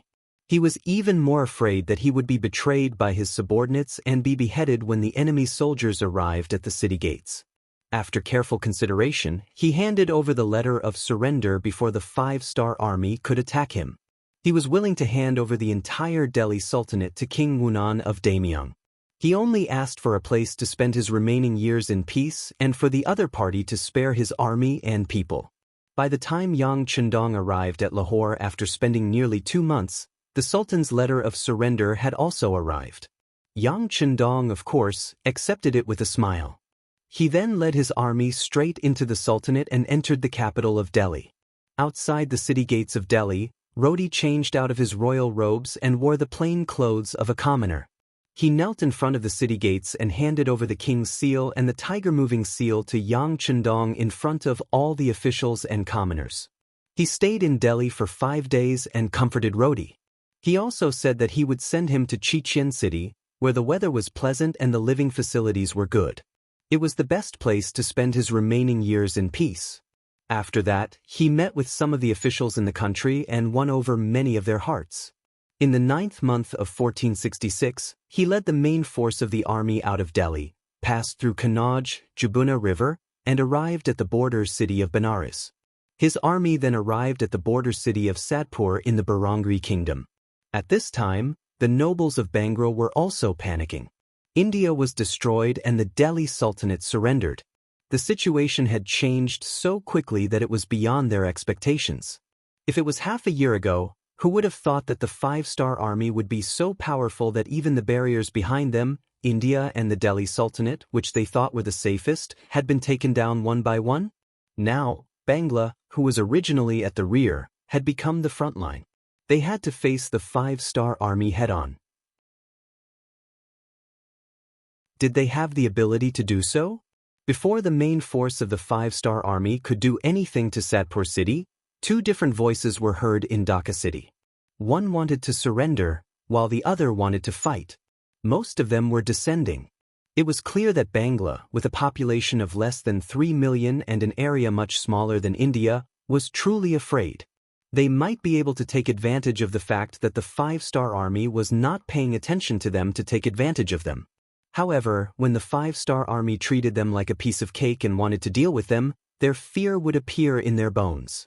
As the king, Abdul's power was not completely centralized. The power he inherited from his father, Muradin, was not complete. There were even some voices in the country that looked down on him. Him sending troops to Myanmar was also a means to divert everyone's attention. He hoped to use this opportunity to win a few battles to lay his foundation and let everyone know that he was not inferior to his father. On the contrary, he was even stronger. His train of thought was correct. Usually, a new king would use some external methods to settle internal matters and achieve the goal of centralizing power. However, the bad thing was that they should not have chosen the five-star army as their opponent. Now that they had attracted the attention of this lion, even Abdul was afraid. After learning that the Sultanate had surrendered, Abdul immediately wrote a letter to General Rajiv, who was fighting in Burma. He explained the situation at the rear and asked him to ask for help from the great Ming dynasty's 3rd provincial king, Zhu Huiyan. No matter what, he had to help him. Otherwise, with Bangla's strength, he would not be a match for the 5-star army, who had the strongest firearms. Unfortunately, after writing the letter, it was like a stone sinking into the sea. There was no reply. It was not that Rajiv did not inform Zhu Huiying. Instead, it was that Zhu Huiying could not even protect himself. How could he have the strength to support Bangla? Previously, the matter of the two sides working together to divide the Yang faction's territory seemed like a joke now. Perhaps Abdul trusted Zhu Huiying too much and fell for his trap. He attracted such a powerful enemy like the 5-star army. It could be imagined that since they were the ones who made the first move, it was time for them to return the favor with a kick. It was just that Yang Xia's territory was big and his strength was strong. He could take a few kicks like nothing happened, but Bangla was too small. How could they withstand a kick from the 5-star army? Tell Zhu Huiyun that if he doesn't send reinforcements, I will also surrender to the 5-star army like the Sultan. At that time, I will also tell King Wu Nan of the great Ming dynasty about his previous promise. He can just wait to be burned by the flames of anger. Abdul, who was furious, said sternly to the newly sent messenger. He just wanted to put on a threatening appearance. If he did not do so, he was afraid that Zhu Huiying would not help him with all his strength. But what Abdul did not expect was that this threat would cause him to lose his life in the end. On the 7th day after he sent out the new emissary, a group of relatively short and serious people came from outside the palace of Bangra. When they appeared at the back door of the palace, they were welcomed in. The palace that was usually tightly guarded was now like an open park in front of these people. There were no secrets to be kept. That night, it was these people who changed into night clothes and quietly appeared outside King Abdul's palace. In the night, these people moved like lightning and were as swift as the wind. The 20 palace guards waiting outside were not even a match for these people in black. In less than half an incense's time, they were all killed.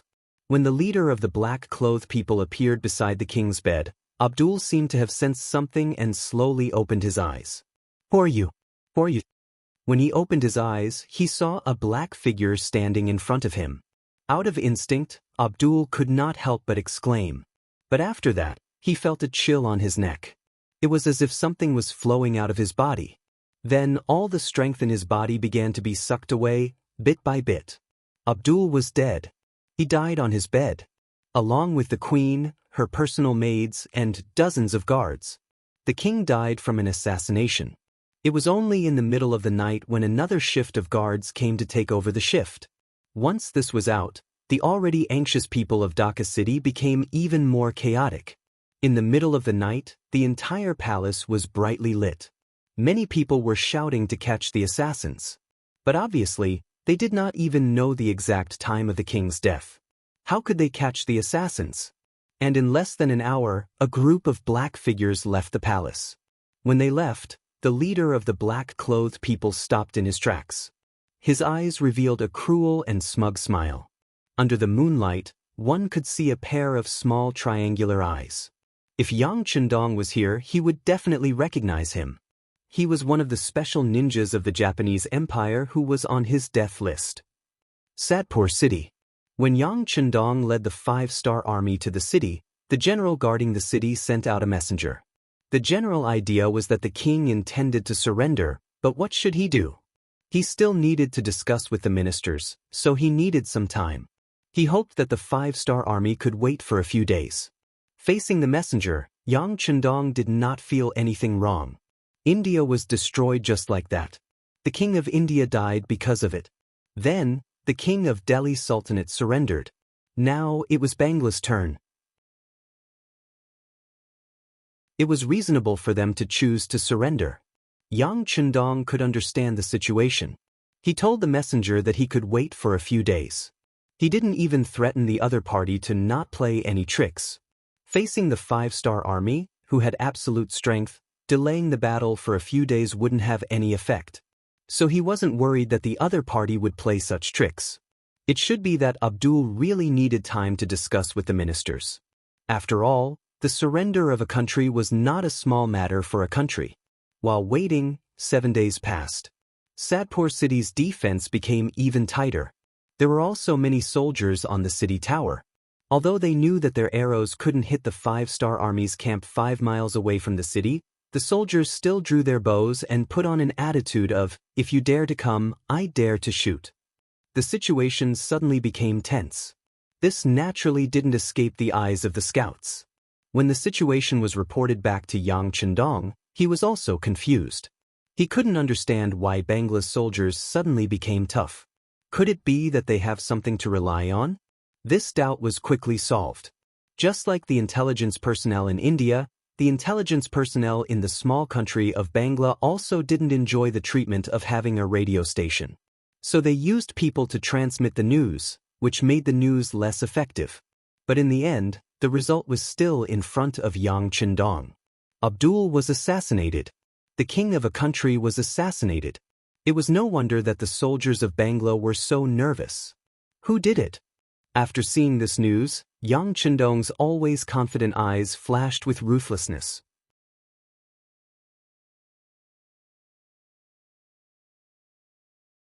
Chapter 1552. The assassination order was definitely not given by him, and without his order, no one would dare to do it. Moreover, to assassinate the king of a country in a heavily guarded palace without being discovered afterwards was not something an ordinary person could do. Even in the entire Xianxia, even the spies of the intelligence department's action team couldn't do it. Only people like the Wolf Fong Special Forces, who have been specially trained in beheading operations, could do it. Of course, the high-level ninjas of the Japanese Empire could also do this if they had an insider.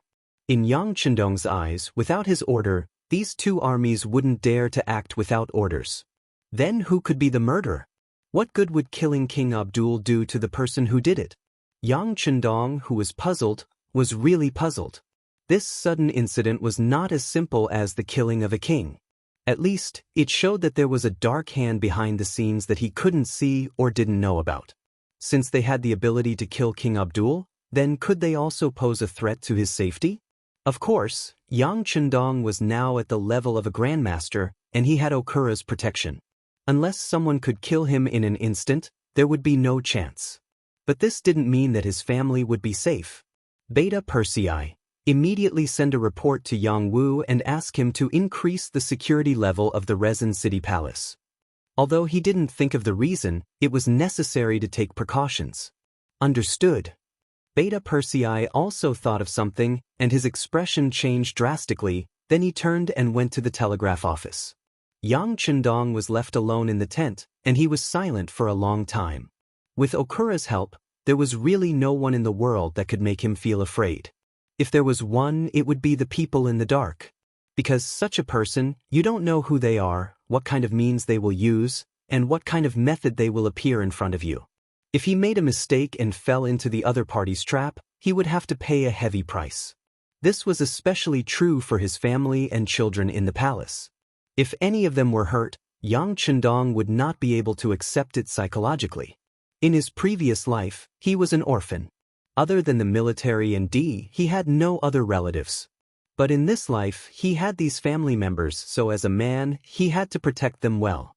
Anyone who wanted to harm them would have to go through him first. Otherwise, if they suffered any losses, even if he found the culprit and tore him into pieces, it would be too late for regrets. It would not be enough to make up for everything. Who? Yang Chendong, who had been sitting for a long time, slowly stood up. He had already decided to let Yang San investigate this matter personally. At the same time, he had also arranged for the members of the Langya Special Forces to be hidden outside the palace of Resin City as an extra layer of insurance. At this moment, he suddenly felt like there was a dagger at his back. But no matter what kind of feelings he had, the problem of Bangla still had to be solved. Their king, Abdul, was assassinated. Presumably, everyone would think that he was the culprit. If that was the case, it would be impossible to reclaim this place peacefully. After all, how could the 5-star army, which even their king could not tolerate, gain the trust of Bangla's officials and generals? Since peaceful means could not solve the problem, then they would fight. Fight until the opponent was afraid, until the opponent surrendered, until Bangla was destroyed.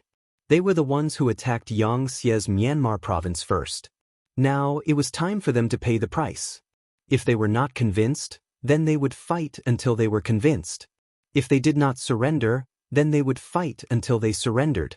The death of King Abdul could not stop the advance of the 5-star army.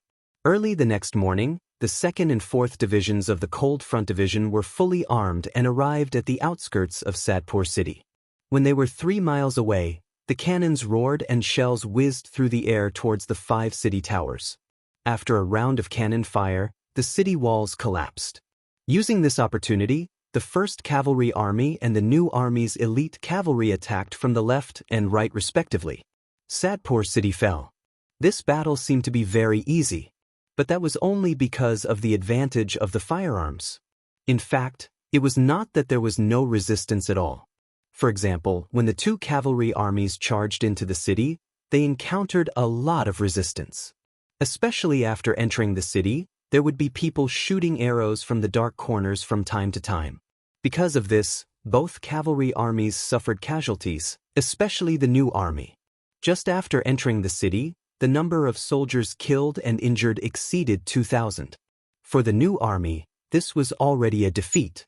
Such a large number of casualties made them too ashamed to face anyone, let alone report the losses to Yang Chendong. But how could Yang Chendong, who always had full control of the army, not know? After listening to Beta Persei's report, he only replied with a cold expression, "Understood."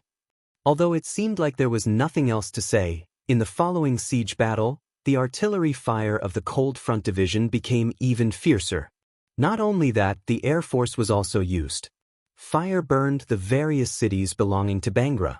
It was as if wherever the army went, there would be wails, corpses, and scorched earth. This was Yang Chendong's revenge for the resistance of the Bangra people.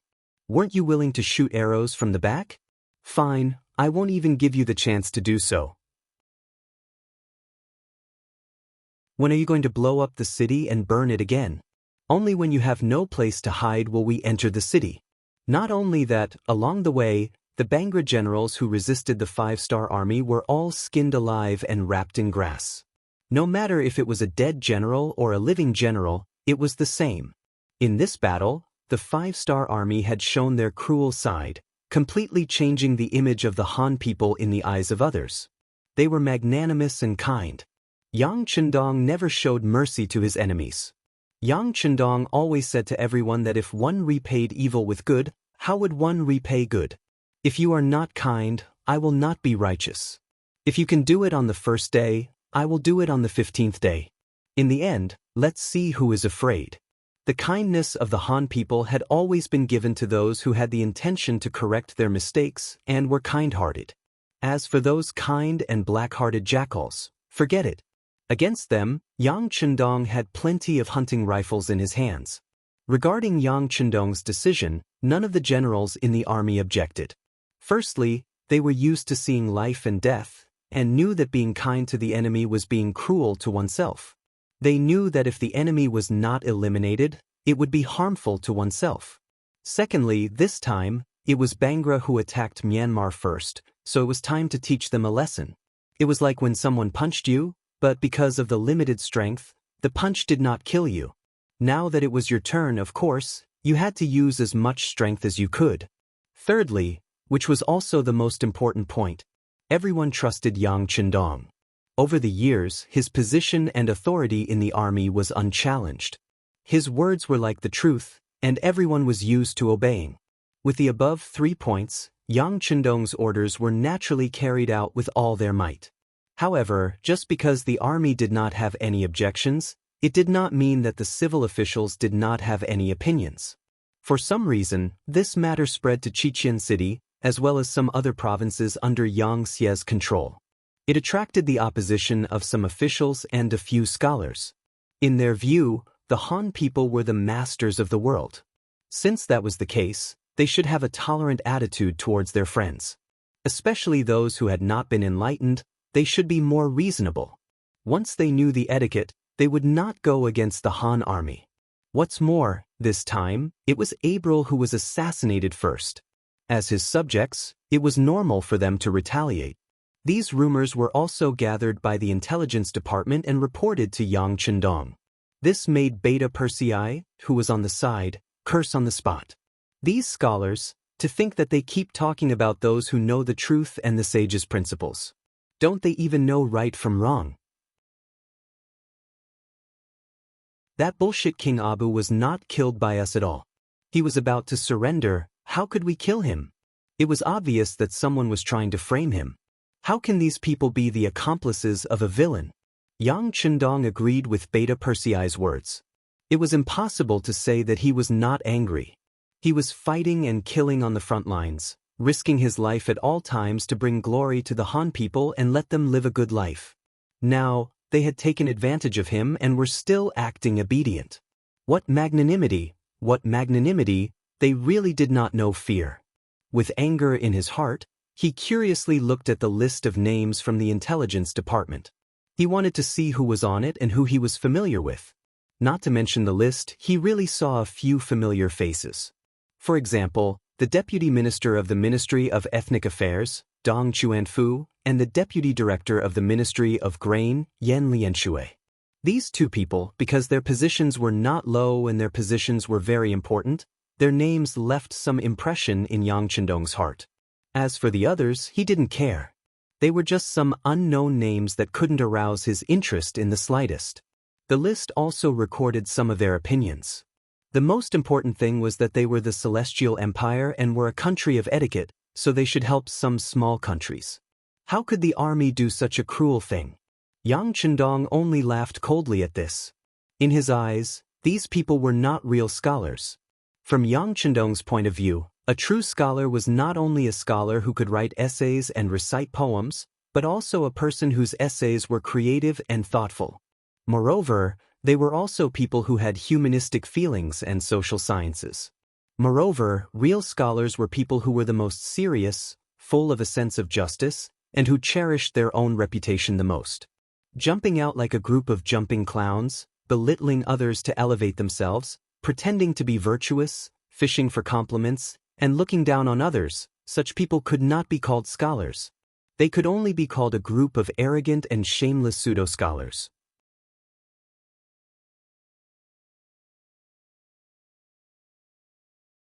Chapter 1553. Thinking about it, they were quite pitiful. Because they had low self-esteem, were reclusive, and were not accepted by the world, they could only use such claptrap and lowly methods to attract the public's attention. If it was just to attract the public's attention, Yang Chendong was not willing to comment on it. He had a lot of things to do in a day, and there were also a lot of things that needed to be decided by him. He did not have the time and energy to pay attention to these people who did not have a strong sense of existence. However, they should not have attacked the military. This touched Yang Chendong's bottom line. Yang Chendong's way of ruling the country was not complicated. It could even be said that it was somewhat simple. In order to better manage the areas under his rule, he would give the civil officials great power. He only needed to divide the work. As for the more detailed work, he would let the people under him do it. He only needed to wait and see the results. If the results were good, he would continue to use them. If the results were not good, or if it proved that the person was not capable, he would just replace them. Sometimes he would even indulge the civil officials. This was a form of respect for them, and also a strategy to manage the country. After all, the civil officials were important. As long as they were given what they needed, these people would work hard for him. This could solve many of the troubles of a monarch. He could indulge the civil officials, but there was one thing that no one could touch. Even if it was an important official or an indispensable existence in the eyes of others, it was still not allowed. This matter was related to the transfer of military authority in the army.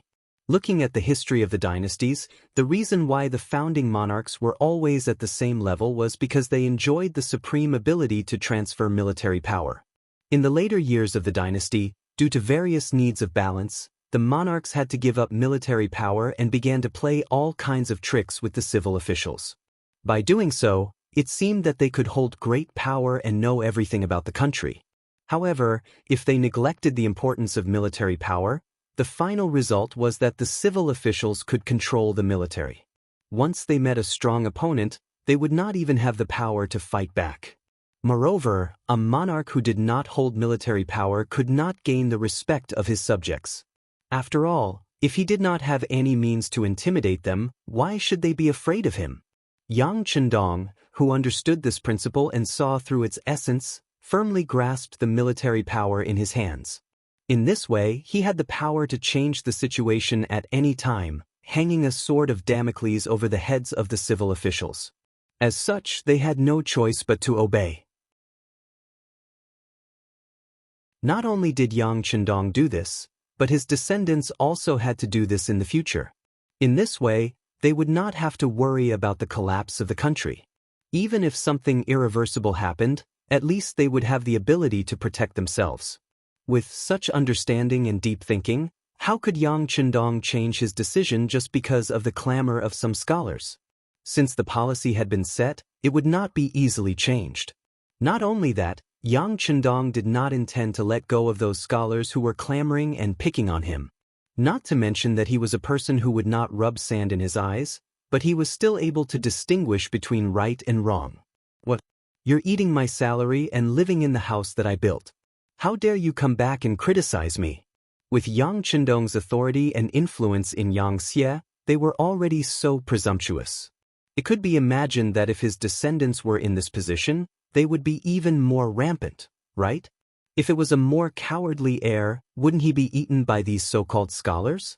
If he did not find something for these people to do and let them know that the horse lord had 3 eyes, he was afraid that such things would only happen more and more in the future. Beta Persei, send a telegram to City Lord Yu Qian and Yang Wu.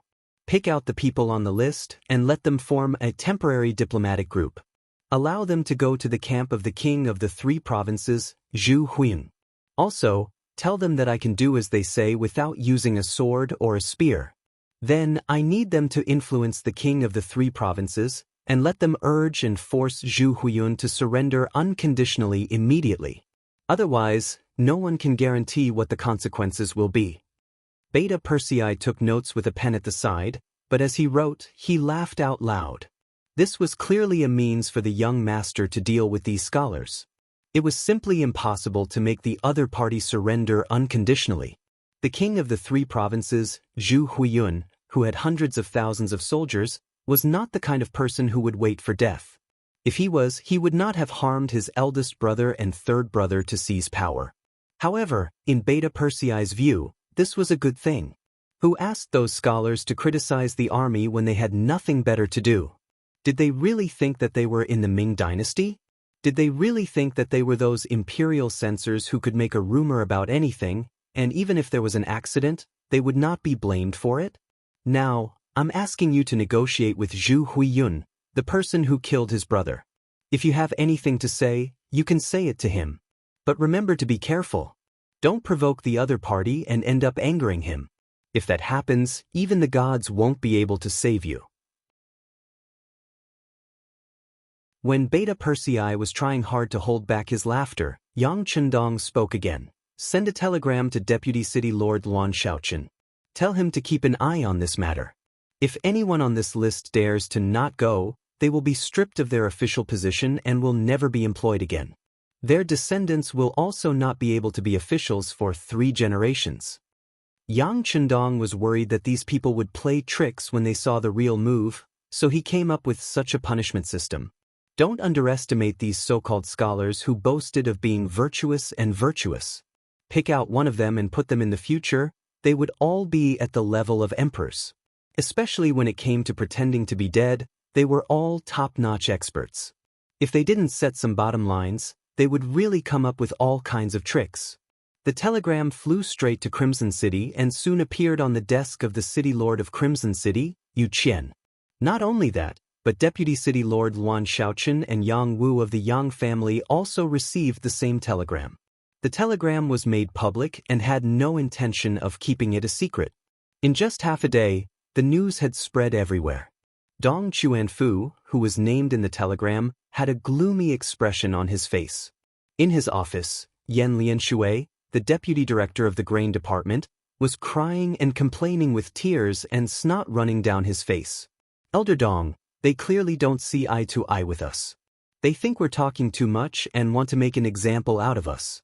As our leader, you must speak out against it. I don't want to face the king of the 3 provinces. I heard that this person even killed his brothers. He's a demon king. Yan Lianshui fully displayed his acting skills as an award-winning actor. His face was full of pitiful, and tears flowed freely from his eyes. Those who didn't know would think that he had suffered a great grievance. When he said this, Dong Chuanfu's face became even uglier. What did he mean by being the leader? He wasn't going to take the blame for this. Thus, he said coldly, Deputy Director Yan, pay attention to your status. This matter was voluntary from the beginning to the end. No one forced anyone, let alone being the leader. After this reminder, Yan Lianshui realized that he had said something wrong and quickly corrected himself. Yes, Elder Dong is right. We were willing. However, our intentions were good. We didn't want to see the 5-star army brutally kill people. There's nothing wrong with this. Now, you want us, the civil officials, to persuade the king of the 3 provinces to surrender? This is an impossible task. Perhaps we won't be able to return. Elder Dong, you are someone whose city lord you personally wrote a letter to invite. You have a lot of face, so you must report this matter truthfully. This time, Dong Chuanfu didn't say anything to refuse. He was indeed summoned by Yu Qian from the southern Ming dynasty. At that time, he was just an unsuccessful 7th-rank imperial censor in the southern Ming dynasty. He was getting older and was about to die. At this time, Yu Qian sent someone to deliver a letter to him. He thought about the current situation and saw that Bugnam of Gojoseon was going to replace the great Ming dynasty. Thus, he made the decision to join the southern Ming dynasty and become the deputy chief. In reality, it wasn't just Dong Chuanfu. In the entire Xianxia dynasty, there were many people like him. They were all invited by Yu Qian or their colleagues who had been officials in the great Ming dynasty. However, these people had a common characteristic. Whether it was in the southern Ming dynasty or in Baiming, they were the type of people who weren't used in important positions. Otherwise, they wouldn't have abandoned their families and come to the Xianxia dynasty. After all, in the eyes of many people, the great Ming dynasty was the orthodox. Dong Chuanfu, who was personally invited by Yu Qian, was very proud of himself.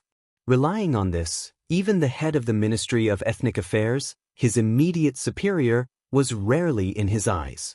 Now that something had happened, he naturally had to ask Yu Qian for help. All right, I'll go look for City Lord Yu now. All of you just stay here quietly and don't say anything that goes too far. Dong Chuanfu stood up from behind the desk and tidied up his clothes. Under Yan Lianshui's admiring gaze, he walked out of the office. The main responsibility of the Ethnic Affairs Department was to adjust the conflicts between the various ethnic groups in order to achieve harmony. In the end, they would eliminate the barriers and become one family. Just from this point alone, it was a very important department. When Yu Qian recommended Dong Chuanfu for the position of deputy minister, he had high hopes. He believed that with this person's ability, he would be able to do things well. Therefore, as someone who was valued by Yu Qian, Dong Chuanfu didn't need to make an appointment to see the city lord. When the staff of the city lord's manor saw Dong Chuanfu appear, they first greeted him with a smile. Then, with the excuse that the city lord was still busy and needed to wait for a while, they invited him to a nearby lounge. Dong Chuanfu didn't think too much at first, but after staying for more than 2 hours, his expression became a bit ugly. In particular, he hadn't seen anyone pour tea for him in such a long time. How could he not know that he was being ignored?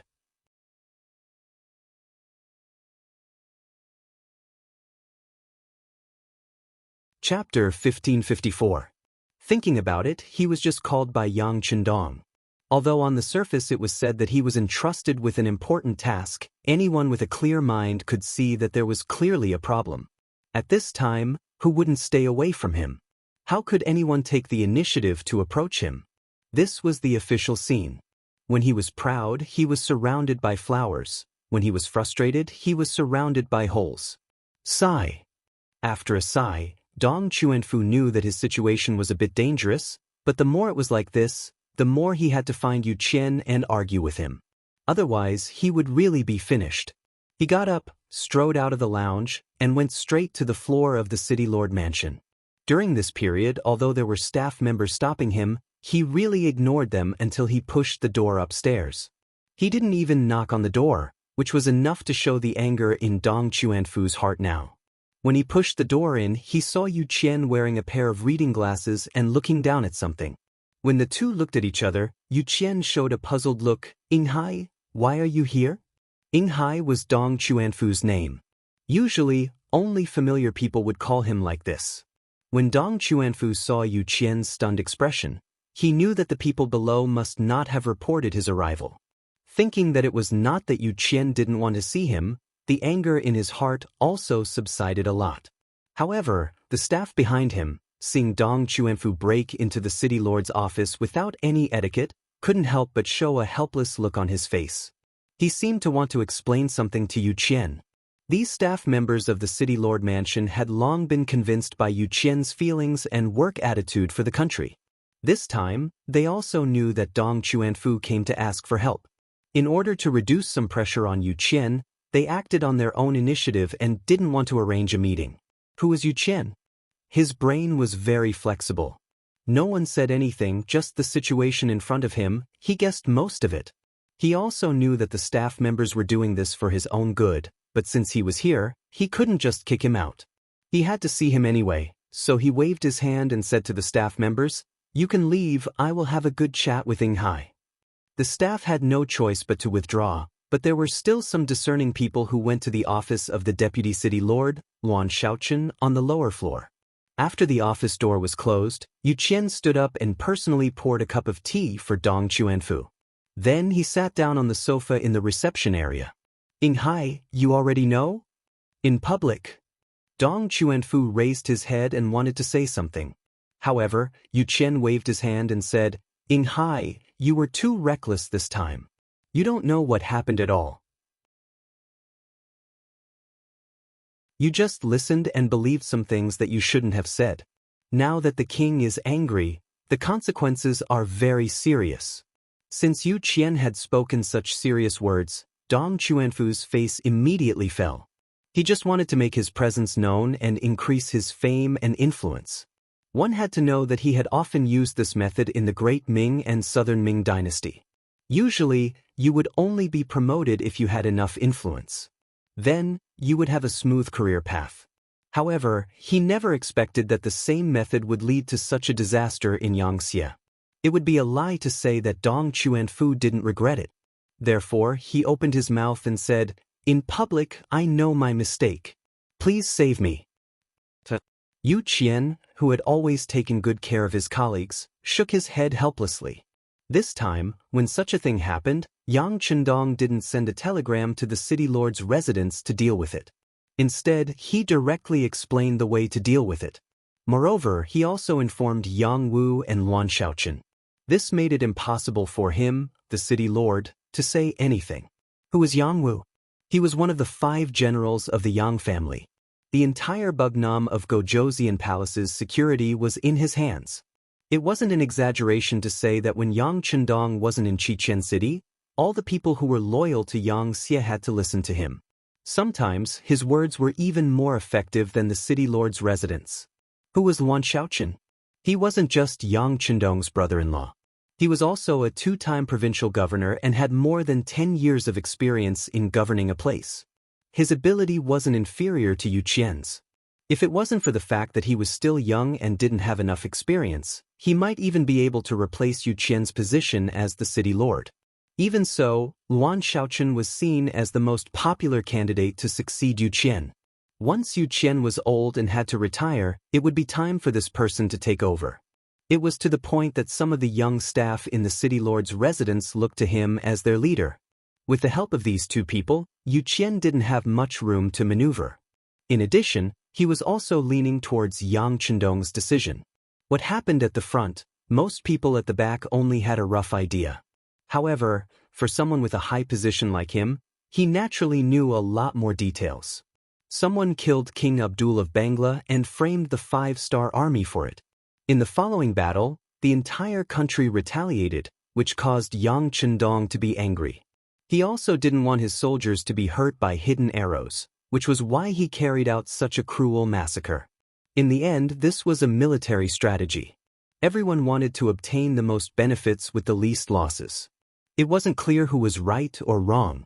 But now, someone actually went to command the 5-star army and blamed Yang Qindong. And the person who blamed was Yang Xie's subordinate. It would be strange if Bugnam of Gojoseon wasn't angry. Since he knew the cause and effect of this matter, whether it was for public or private reasons, Yu Qian wouldn't stop this matter. If the person involved wasn't Dong Chuanfu, who he had worked hard to win over from the southern Ming Empire, he wouldn't even care about this.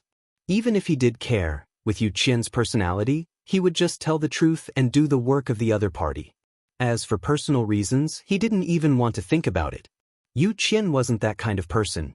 In history, if he was willing to go along with other people, his family wouldn't be unable to even afford a coffin after his death. He even needed to take care of the embroidered uniform guards in the future. Inghai, no one can help you with this matter.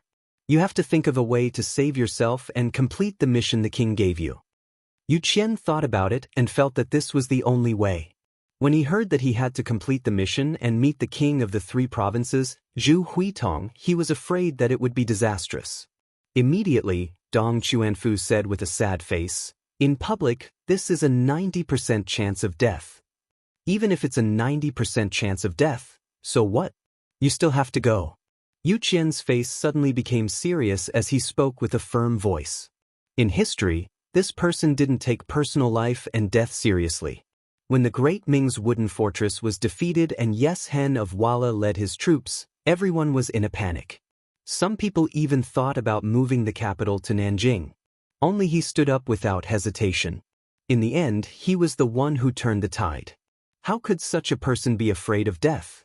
As long as he thought that something was worth doing, even if he was in the vortex of death, he wouldn't frown. After being refuted by Yu Qian, Dong Chuanfu knew that he had no other choice. He couldn't not go. If he didn't go, he would be removed from his position. Not only that, his descendants wouldn't be allowed to become officials for 3 generations. In that case, the entire Dong family would be harmed by him. He didn't want to be the sinner of the family. Then I'll go. Dong Chuanfu sighed in his heart and finally made a decision. Go. At worst, he would die. If that was the case, he believed that with this merit, his descendants would also be touched by the glory. He could be considered to have done his last bit for the family. Yu Gong, it's hard to predict whether this trip will be good or bad. If something happens, I'll have to trouble Yu Gong to take care of my family. You can rest assured that after you leave, your family won't be bullied by anyone. Besides, with our Yang Xie's current ability, the 3 provincial kings won't dare to do anything to you unless they don't want to live. At the end of his words, Yu Qian's voice involuntarily rose a lot. This was his biggest gain after following Yang Qindong for so many years. That was, he could speak with confidence and was no longer afraid of being attacked by others. Because they didn't find trouble with others, it was already fortunate. On the first floor, someone had already reported to Luan Shaochen that Dong Chuanfu had appeared and went to find Yu Qian. In this regard, Luan Shaochen just smiled and said that he understood. Then he went to do what he needed to do. Although he hadn't been in the city lord's mansion for too long, he still understood Yu Qian. This was not a person who was biased. This was something that Yang Qindong said in a very serious tone. Since it was Yang Qindong who said it, Luan Shaochen naturally didn't have any doubts. Luan Shaochen believed that City Lord Yu Qian would be able to handle this matter well. The facts also proved that Dong Chuanfu left not long after and returned home. He ordered people to pack his luggage, as if he was going to go on a long journey to the place of the 3 provincial kings. Yang Qindong didn't pay too much attention to what happened in Crimson City. He left the matter to Yu Qian, Yang Wu, and Luan Shaochen. If it wasn't done well, then wouldn't it mean that the Yang Xie had no one to use? Not paying attention to Crimson City, his eyes were more focused on the Bangla Kingdom. After showing a strong attitude and putting it into action, the so-called revenge for the king became quieter and quieter. No one wasn't afraid of death, especially this King Abdul who didn't treat his people well. After resisting for a few days and paying a huge price, they finally became obedient. When the main force of the 5-star army appeared in front of some cities, even more people chose to surrender for their own safety. Faced with the Bangla army that suddenly became docile, the five-star army naturally didn't start a brutal massacre. They acted as if those who surrendered could live and everyone would be fine. As a result, their progress became even faster. In the 12th month of 1466 AD, they arrived at the capital of Bangla, Dhaka city. Here, General Caldell presented his letter of surrender. From then on, this place became one of the territories under Xianxia's control.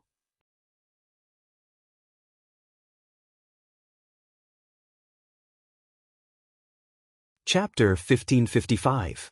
In the palace of Dhaka city, Yang Chendong admired the scenery under the guidance of General Caldell. In the great hall of the palace, Yang Chendong sat high up on the throne and listened to the surrendered general talk about the current situation in Bangra. Ever since King Abdul was assassinated, the situation in the country had been chaotic beyond control. Various factions had emerged. Among them were the Avengers, the Warmongers, those who wanted peace, and those who only cared about themselves. Before this, the five-star army had come with fury and forced the Vengeance faction and the War faction to abandon their weapons and armor. Now they were either dead, injured, or fleeing. They could no longer pose a threat. Otherwise, Caldell, the general of the Peace faction, wouldn't have submitted his letter of surrender. However, the Warmongers still existed and they were all generals with military power. For example, Rajiv, who was still causing trouble in Burma, was a representative of this group. According to Caldell, other than Rajiv, Azad and General Hark each led 10,000 soldiers into Burma from Bangra. They would probably cause some damage. Yang Chendong looked at Caldell's lowered head in self-reproach. He didn't intend to scold him. This had nothing to do with him. It was already a great deed for him to represent Dhaka in surrendering to the five-star army and averting the disaster of war. Very good, General Caldell. You still have some military power in your hands, don't you? Yang Chendong thought about how he would have to face the Bangra army and the three provinces' royal armies, who were provoking him. There would probably be a lot of killing. The security behind him would become even more important. Reporting to King Wunan of Daimyong, the guilty general still has 20,000 soldiers. However, they are all foot soldiers and no cavalry. Their combat ability is average. Caldell spoke the truth without any exaggeration. Seeing Caldell's sincerity, Yang Chendong smiled and nodded. 20,000 people, not a small number. This way, you can continue to retain your position as a general. This prince will also leave you with an army to cooperate with you in defending Bangla from the flames of war. Sai, this place shouldn't be called Bangla. Aren't there a lot of Bengalis here? Let's change the name to Bengal in the future. Are you willing? Originally, he thought that since he was a surrendered general, he would be lucky to be able to keep his life and a small portion of his wealth. Who would have thought that Yang Chendong would trust him so much that he would not deprive him of his military power and even let him guard this place? He was so moved that he immediately knelt on the ground and said, "Thank you, Bugnam of Gojosian, for your kindness. Thank you, Bugnam of Gojosian, for your kindness. There's no need to thank me. Just do your job well. Also, you won't be able to stay here permanently in the future. According to Yang Xia's rules, everyone here will have to move out. During this time, you will have to do the statistics, pacify the people, and do the related propaganda work. Where is the commander of the Mabe division, Na Ri Song? Your subordinate is here." Senior Colonel Na Ri Song, who had been standing in the hall, stepped out of the formation. Na Ri Song had originally been the deputy commander of the Mabe division. However, after leaving the Mabe region and fighting with the army, he was finally promoted to commander. But in reality, he should be the commander of the 2nd Division of the Mabe division because the real commander, Xen Honghai, was still in the Mabe region. Commander Nari, I now officially appoint you as the commander of the 2nd Division of the Mabe division. I will leave the matters here to you. General Caldell will cooperate with you. What this prince needs is for the public security here to be restored in the shortest time possible. Are there any problems? Yang Chendong smiled as he looked at the old man who had followed him for many years. Your subordinate will not disappoint the 6th young master, Na Ri Song said in a clear voice. This was truly his first time leading an army alone.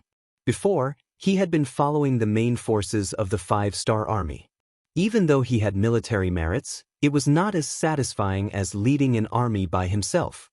Now that he had the chance, he would definitely perform well. At the beginning of 1467 AD, when the new year began, Yang Chendong led the main forces of the five-star army out of Bengal and headed straight for the neighboring Burma province.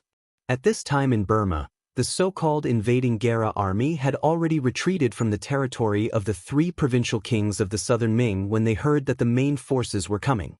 They didn't even have the courage to face them and retreated thousands of miles away. In February, Yang Chendong's main forces met up with the Burmese, Laotian, and Vietnamese local armies that had been guarding this place for a long time.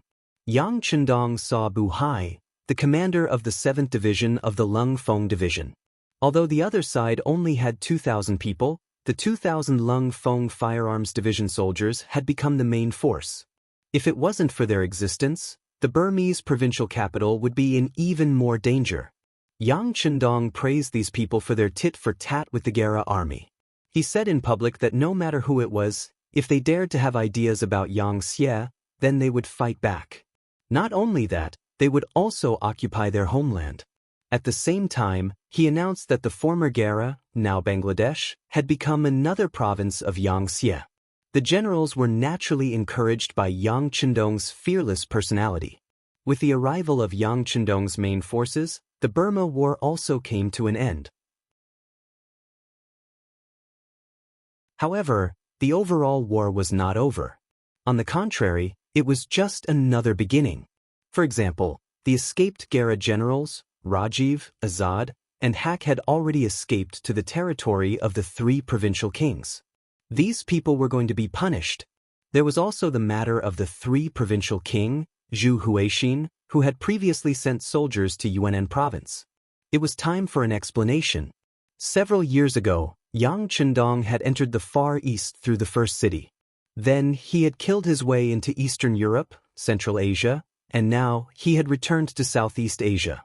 In this period of time, he had occupied more than twice the territory of Xianxia, subduing and conquering dozens of small and large countries. From the current map, other than the Yusang region, which was still in battle, the other regions had all fallen into Yangxia's hands. Whether it was Baiming or Nanming, they were all like meat stuffing in a steamed bun. Dealing with the problem of Nanming and Baiming was also on the agenda. Once they were dealt with, all of Asia would belong to Yangxia. He was getting closer and closer to conquering the entire world and allowing the Han people to stand at the peak. It's time! With a light sigh, Yang Chendong led his army from Myanmar to Yunnan province. That would be the entrance to the territory of the three provincial kings. The three provincial king, Zhu Huixin, did not look well recently. Originally, Yang Chendong was caught up in the battle with the Khaganate and did not have the energy to deal with him. This should be the time for him to rise. For example, once he conquered Myanmar and Yunnan province, the five-star army would be in a state of chaos. If Yang Chendong divided his forces, there would be a higher chance of him being defeated by the Khaganate alliance. At that time, the massive Yangxia would instantly fall apart. That would be the time for him to rise as the three provincial king. Putting everything else aside, just taking over the territories of Yangxia would be a huge fortune. Just thinking about this made Zhu Huixin extremely excited. This was also the main reason why he dared to send troops to deal with Yang Chendong. However, his wishful thinking was quickly disrupted. When the five-star army destroyed the Khaganate alliance, India, and subdued the Sui kingdom of Delhi, even the Bangra kingdom was crushed. Finally, it was time for him to face the five-star army head-on. When he heard that Yang Chendong had already arrived at the Beijiang prefecture of Yunnan province with the main force of the five-star army, Zhu Huixin was terrified. He immediately looked for Mo Gui, who had provided him with 5 million taels of silver, and asked him for a plan. Mo Gui had appeared when Yang Chendong was confronting the Khaganate alliance. He had also appeared with 5 million taels of silver, saying that it was a gift from his master. He also said that Bugnam of Gojosian was now trapped in the war in the west and it was time for them to strike back. After seeing the silver tails and analyzing the situation, especially after seeing that the Gurk army had already started to attack Myanmar, Zhu Huiyu thought that the opportunity had come. He ordered his subordinate general Wang Zhanjiang to lead 150,000 troops from Liangshan into Yunnan province. He wanted to take advantage of this opportunity to obtain some benefits. The original plan was very smooth. The sudden attack of the three provincial armies had indeed caught the five-star army off guard. They had taken over Liangshan, Qidai, Langzhuang, and other places. However, they had encountered some difficulties when attacking Beijiang Prefecture. Relying on his advantage in numbers, Zhu Huixin did not take it seriously. Until the sudden appearance of the Lung Feng division, the battle had fallen into a stalemate. However, it was just a stalemate. According to General Wang Zhanjiang's report, they could not take down Beijiang Prefecture, but the five-star army in the prefecture could not do anything to them either. It was clearly a situation where they were evenly matched. However, now that Yang Chendong had appeared near Beijiang Prefecture with more than 200,000 troops, they no longer had the advantage in numbers. It was obvious what would happen next. That was the main force, not the third-rate forces of the provincial armies that they had faced before. The soldiers who were qualified to follow Yang Chendong were definitely veterans who had experienced hundreds of battles and could fight against 10 people each. In such a situation, the first thing Zhu Huixin should do was to order Wang Zhanjiang to retreat. However, he still wanted to try his luck and see if the mysterious man's representative, Mo Gui, had any good suggestions. After all, he felt that the master behind this person was very capable and might be able to save him. He came to Mo Gui's courtyard with hope. As soon as he entered, he saw the man standing in front of the pond in the courtyard with his hands behind his back. Needless to say, he was Mo Gui. At this time, looking at Mo Gui's back, the early morning sun shone on him, giving him a very mysterious feeling. This was the feeling that he needed. He would not forget Uncle Ying's instructions when he came, which was to speak less and act mysterious. In short, the more mysterious, the better.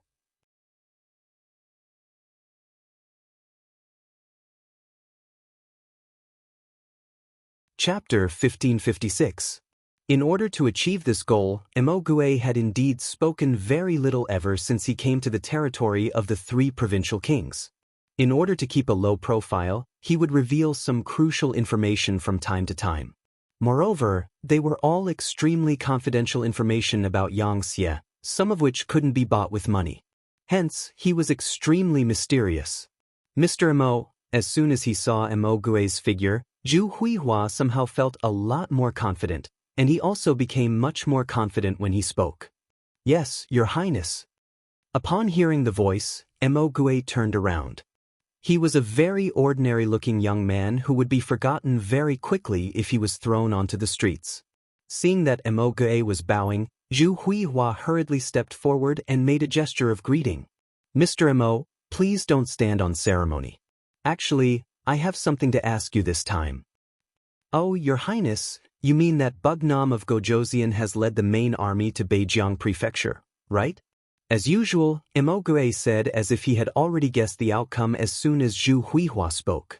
Zhu Huihua was already used to Mo Gui's foresight. He immediately chuckled and said, That's right, but what do you think, Mr. Mo? Let's talk, Mo Gui said after hesitating for a moment. Then, afraid that the other party wouldn't understand, he said with a smile, We can't defeat them. The combat power of the five-star army's main force is not something an ordinary army can match. However, if we can negotiate, there will be a chance. Zhu Huihua also agreed with Mo Gui's words. He knew very well what kind of soldiers he had in his hands. They were formed by some young men for the sake of earning money. Many of them had never even seen blood before. It would be impossible for such an army to defeat veterans on the battlefield, not to mention that the five-star army also had the most powerful firearms in the world. On the battlefield, the death rate of recruits was the highest. If the battle was more difficult, the death rate could reach 60% or even higher. This meant that after a battle, 10 recruits might die or be unable to continue fighting due to injuries, leaving only about 4 people left. In the second battle, this ratio would be even lower, and they might lose 1 or 2 people. After 3 to 5 battles, It would be considered good if 1 or 2 of the initial 10 people were left. Only the soldiers who stayed behind could be considered veterans of 100 battles and be called elites. Such a ratio could be found everywhere in the 5-star army, especially in the world's first cavalry army and the new army, where more than 90% of the soldiers were elites. What kind of terrifying battle prowess would they possess? One could even imagine it with one's toes. It was normal to lose, but when he heard that there was a chance to negotiate, Zhu Huichun was a little confused. There was a negotiator sent by Yang Xie in Yunnan Manor, but he didn't have the intention to do so before, so he just threw him into the courtyard and didn't bother with him. Why do they want to negotiate now? Emogure shook his head when he saw Zhu Huiyun's confused expression. He walked up and whispered something into Zhu Huiyun's ear. When Emogue's whisper fell into Zhu Hui's ears, he could see a clear change in the listener's expression. At that moment, his face was full of shock, as if he had seen a magnitude 10 earthquake. His shock was mixed with fear. Are you scared? This is your only chance. If you succeed, the benefits will be unimaginable. Emogure knew that Zhu Huihua would be shocked and hesitate. When he first heard about the plan from Uncle Eng, he didn't seem any better than Zhu Huihua. But now that he thought about it, it was a good chance to turn the tables. If they succeeded, the impact and significance would be huge. Many people would be happy to see it happen. After a long while, Zhu Huihua still couldn't finish his sentence. In the end, Emogure said, "Don't say this and that. Other than this, do you think His Highness has a better idea?" This time, His Highness sent troops to Yunnan province first, so he must have angered Bugnam of Gojoseon. Do you think you will have a good time? But this is what you want. I believe you. Zhu Huihua wanted to explain. Emogure didn't give him a chance to continue, or he didn't think it was necessary. Your Highness, do you think Bugnam of Gojoseon will listen to you if you explain this to him? You are the king of 3 provinces.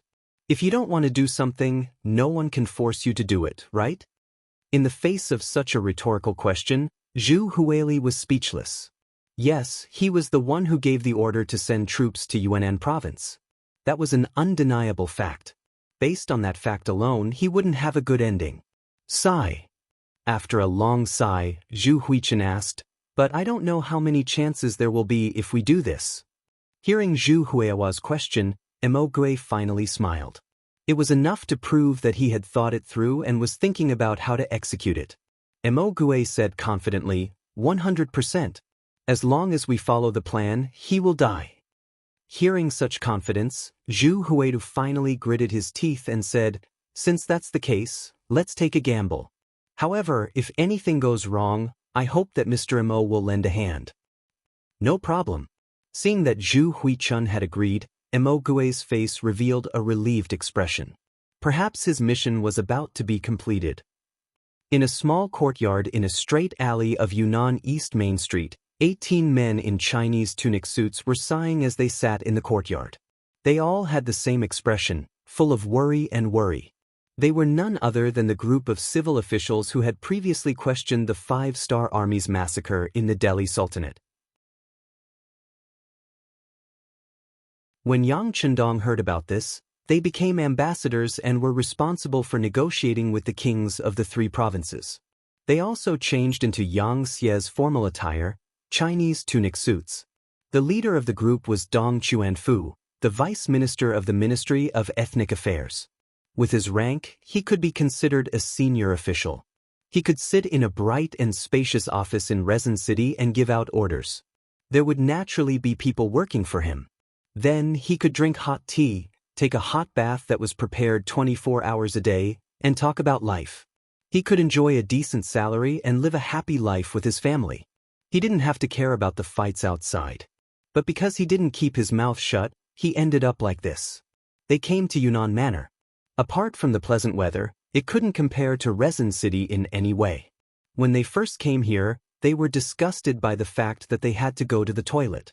Thinking back to when they were in Crimson City, whether it was the office building or the building they lived in, there were toilets, and drains that could be used. But now, in this small courtyard, they had to go to the toilet in the same place. The weather was getting hotter and hotter. Just the smell was unbearable, not to mention the flies flying around. Although it was the same in the past, after enjoying the modern treatment in Resin City, the feeling of going back to the old life was worse than death.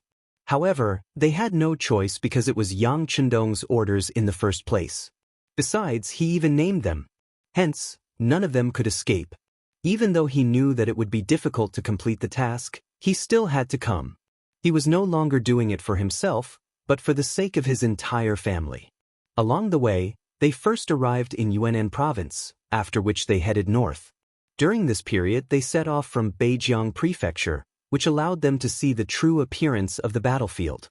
When they saw the corpses and blood all over the ground, as well as the stench that did not dissipate for a long time, this kind of visual experience was far from what was recorded in the books of the sages. This also made them realize how cruel war was. The slightest carelessness could cause them to lose their lives. They wanted to let them know clearly how tough it was for the Five-Star Army to conquer the East and West. They wanted to let them know that perhaps the Five-Star Army had their own reasons for doing what they did in the Delhi Sultanate.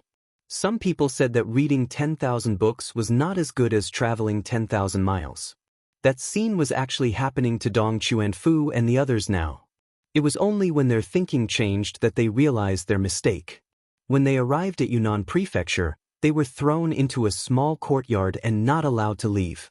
They also realized that the task this time wasn't that easy to complete. If they didn't do it well, they might even lose their lives here. Although the 18 officials were prepared to die before coming here, they were all prepared to die. However, as long as there was a little hope of survival, who wouldn't try their best to grab it? There was a change in their mentality, and they clearly knew that it wouldn't be easy to leave. Everyone was only thinking about one thing, and that was how to complete the negotiation task given to them by Yang Chendong. As for whether they would still be talkative if they survived this time, the 18 of them would probably become very obedient even without being reminded. However, they had to negotiate first, right? Now that they couldn't even see a single person, who were they supposed to negotiate with? How were they supposed to complete the task? How were they supposed to influence their opponents? Of course, there was no such thing as influence. However, they had to see the person in question before they could talk, right? After being thrown into the courtyard for more than 10 days, everyone's temperament gradually became impatient. While they were reflecting on their mistakes, they were also cursing Zhu Huiyun, the prince of the 3 provinces, in their hearts for being disloyal, unfilial, and immoral. They could only curse in their hearts.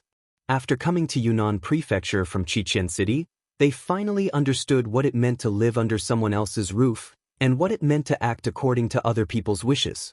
Especially after seeing the soldiers of the 3 provinces waiting outside the courtyard. They were here to protect their safety, but in fact, weren't they monitoring their every move? If necessary, they might even kill them all. You're tuning in to the Wang Lin's Journey YouTube channel.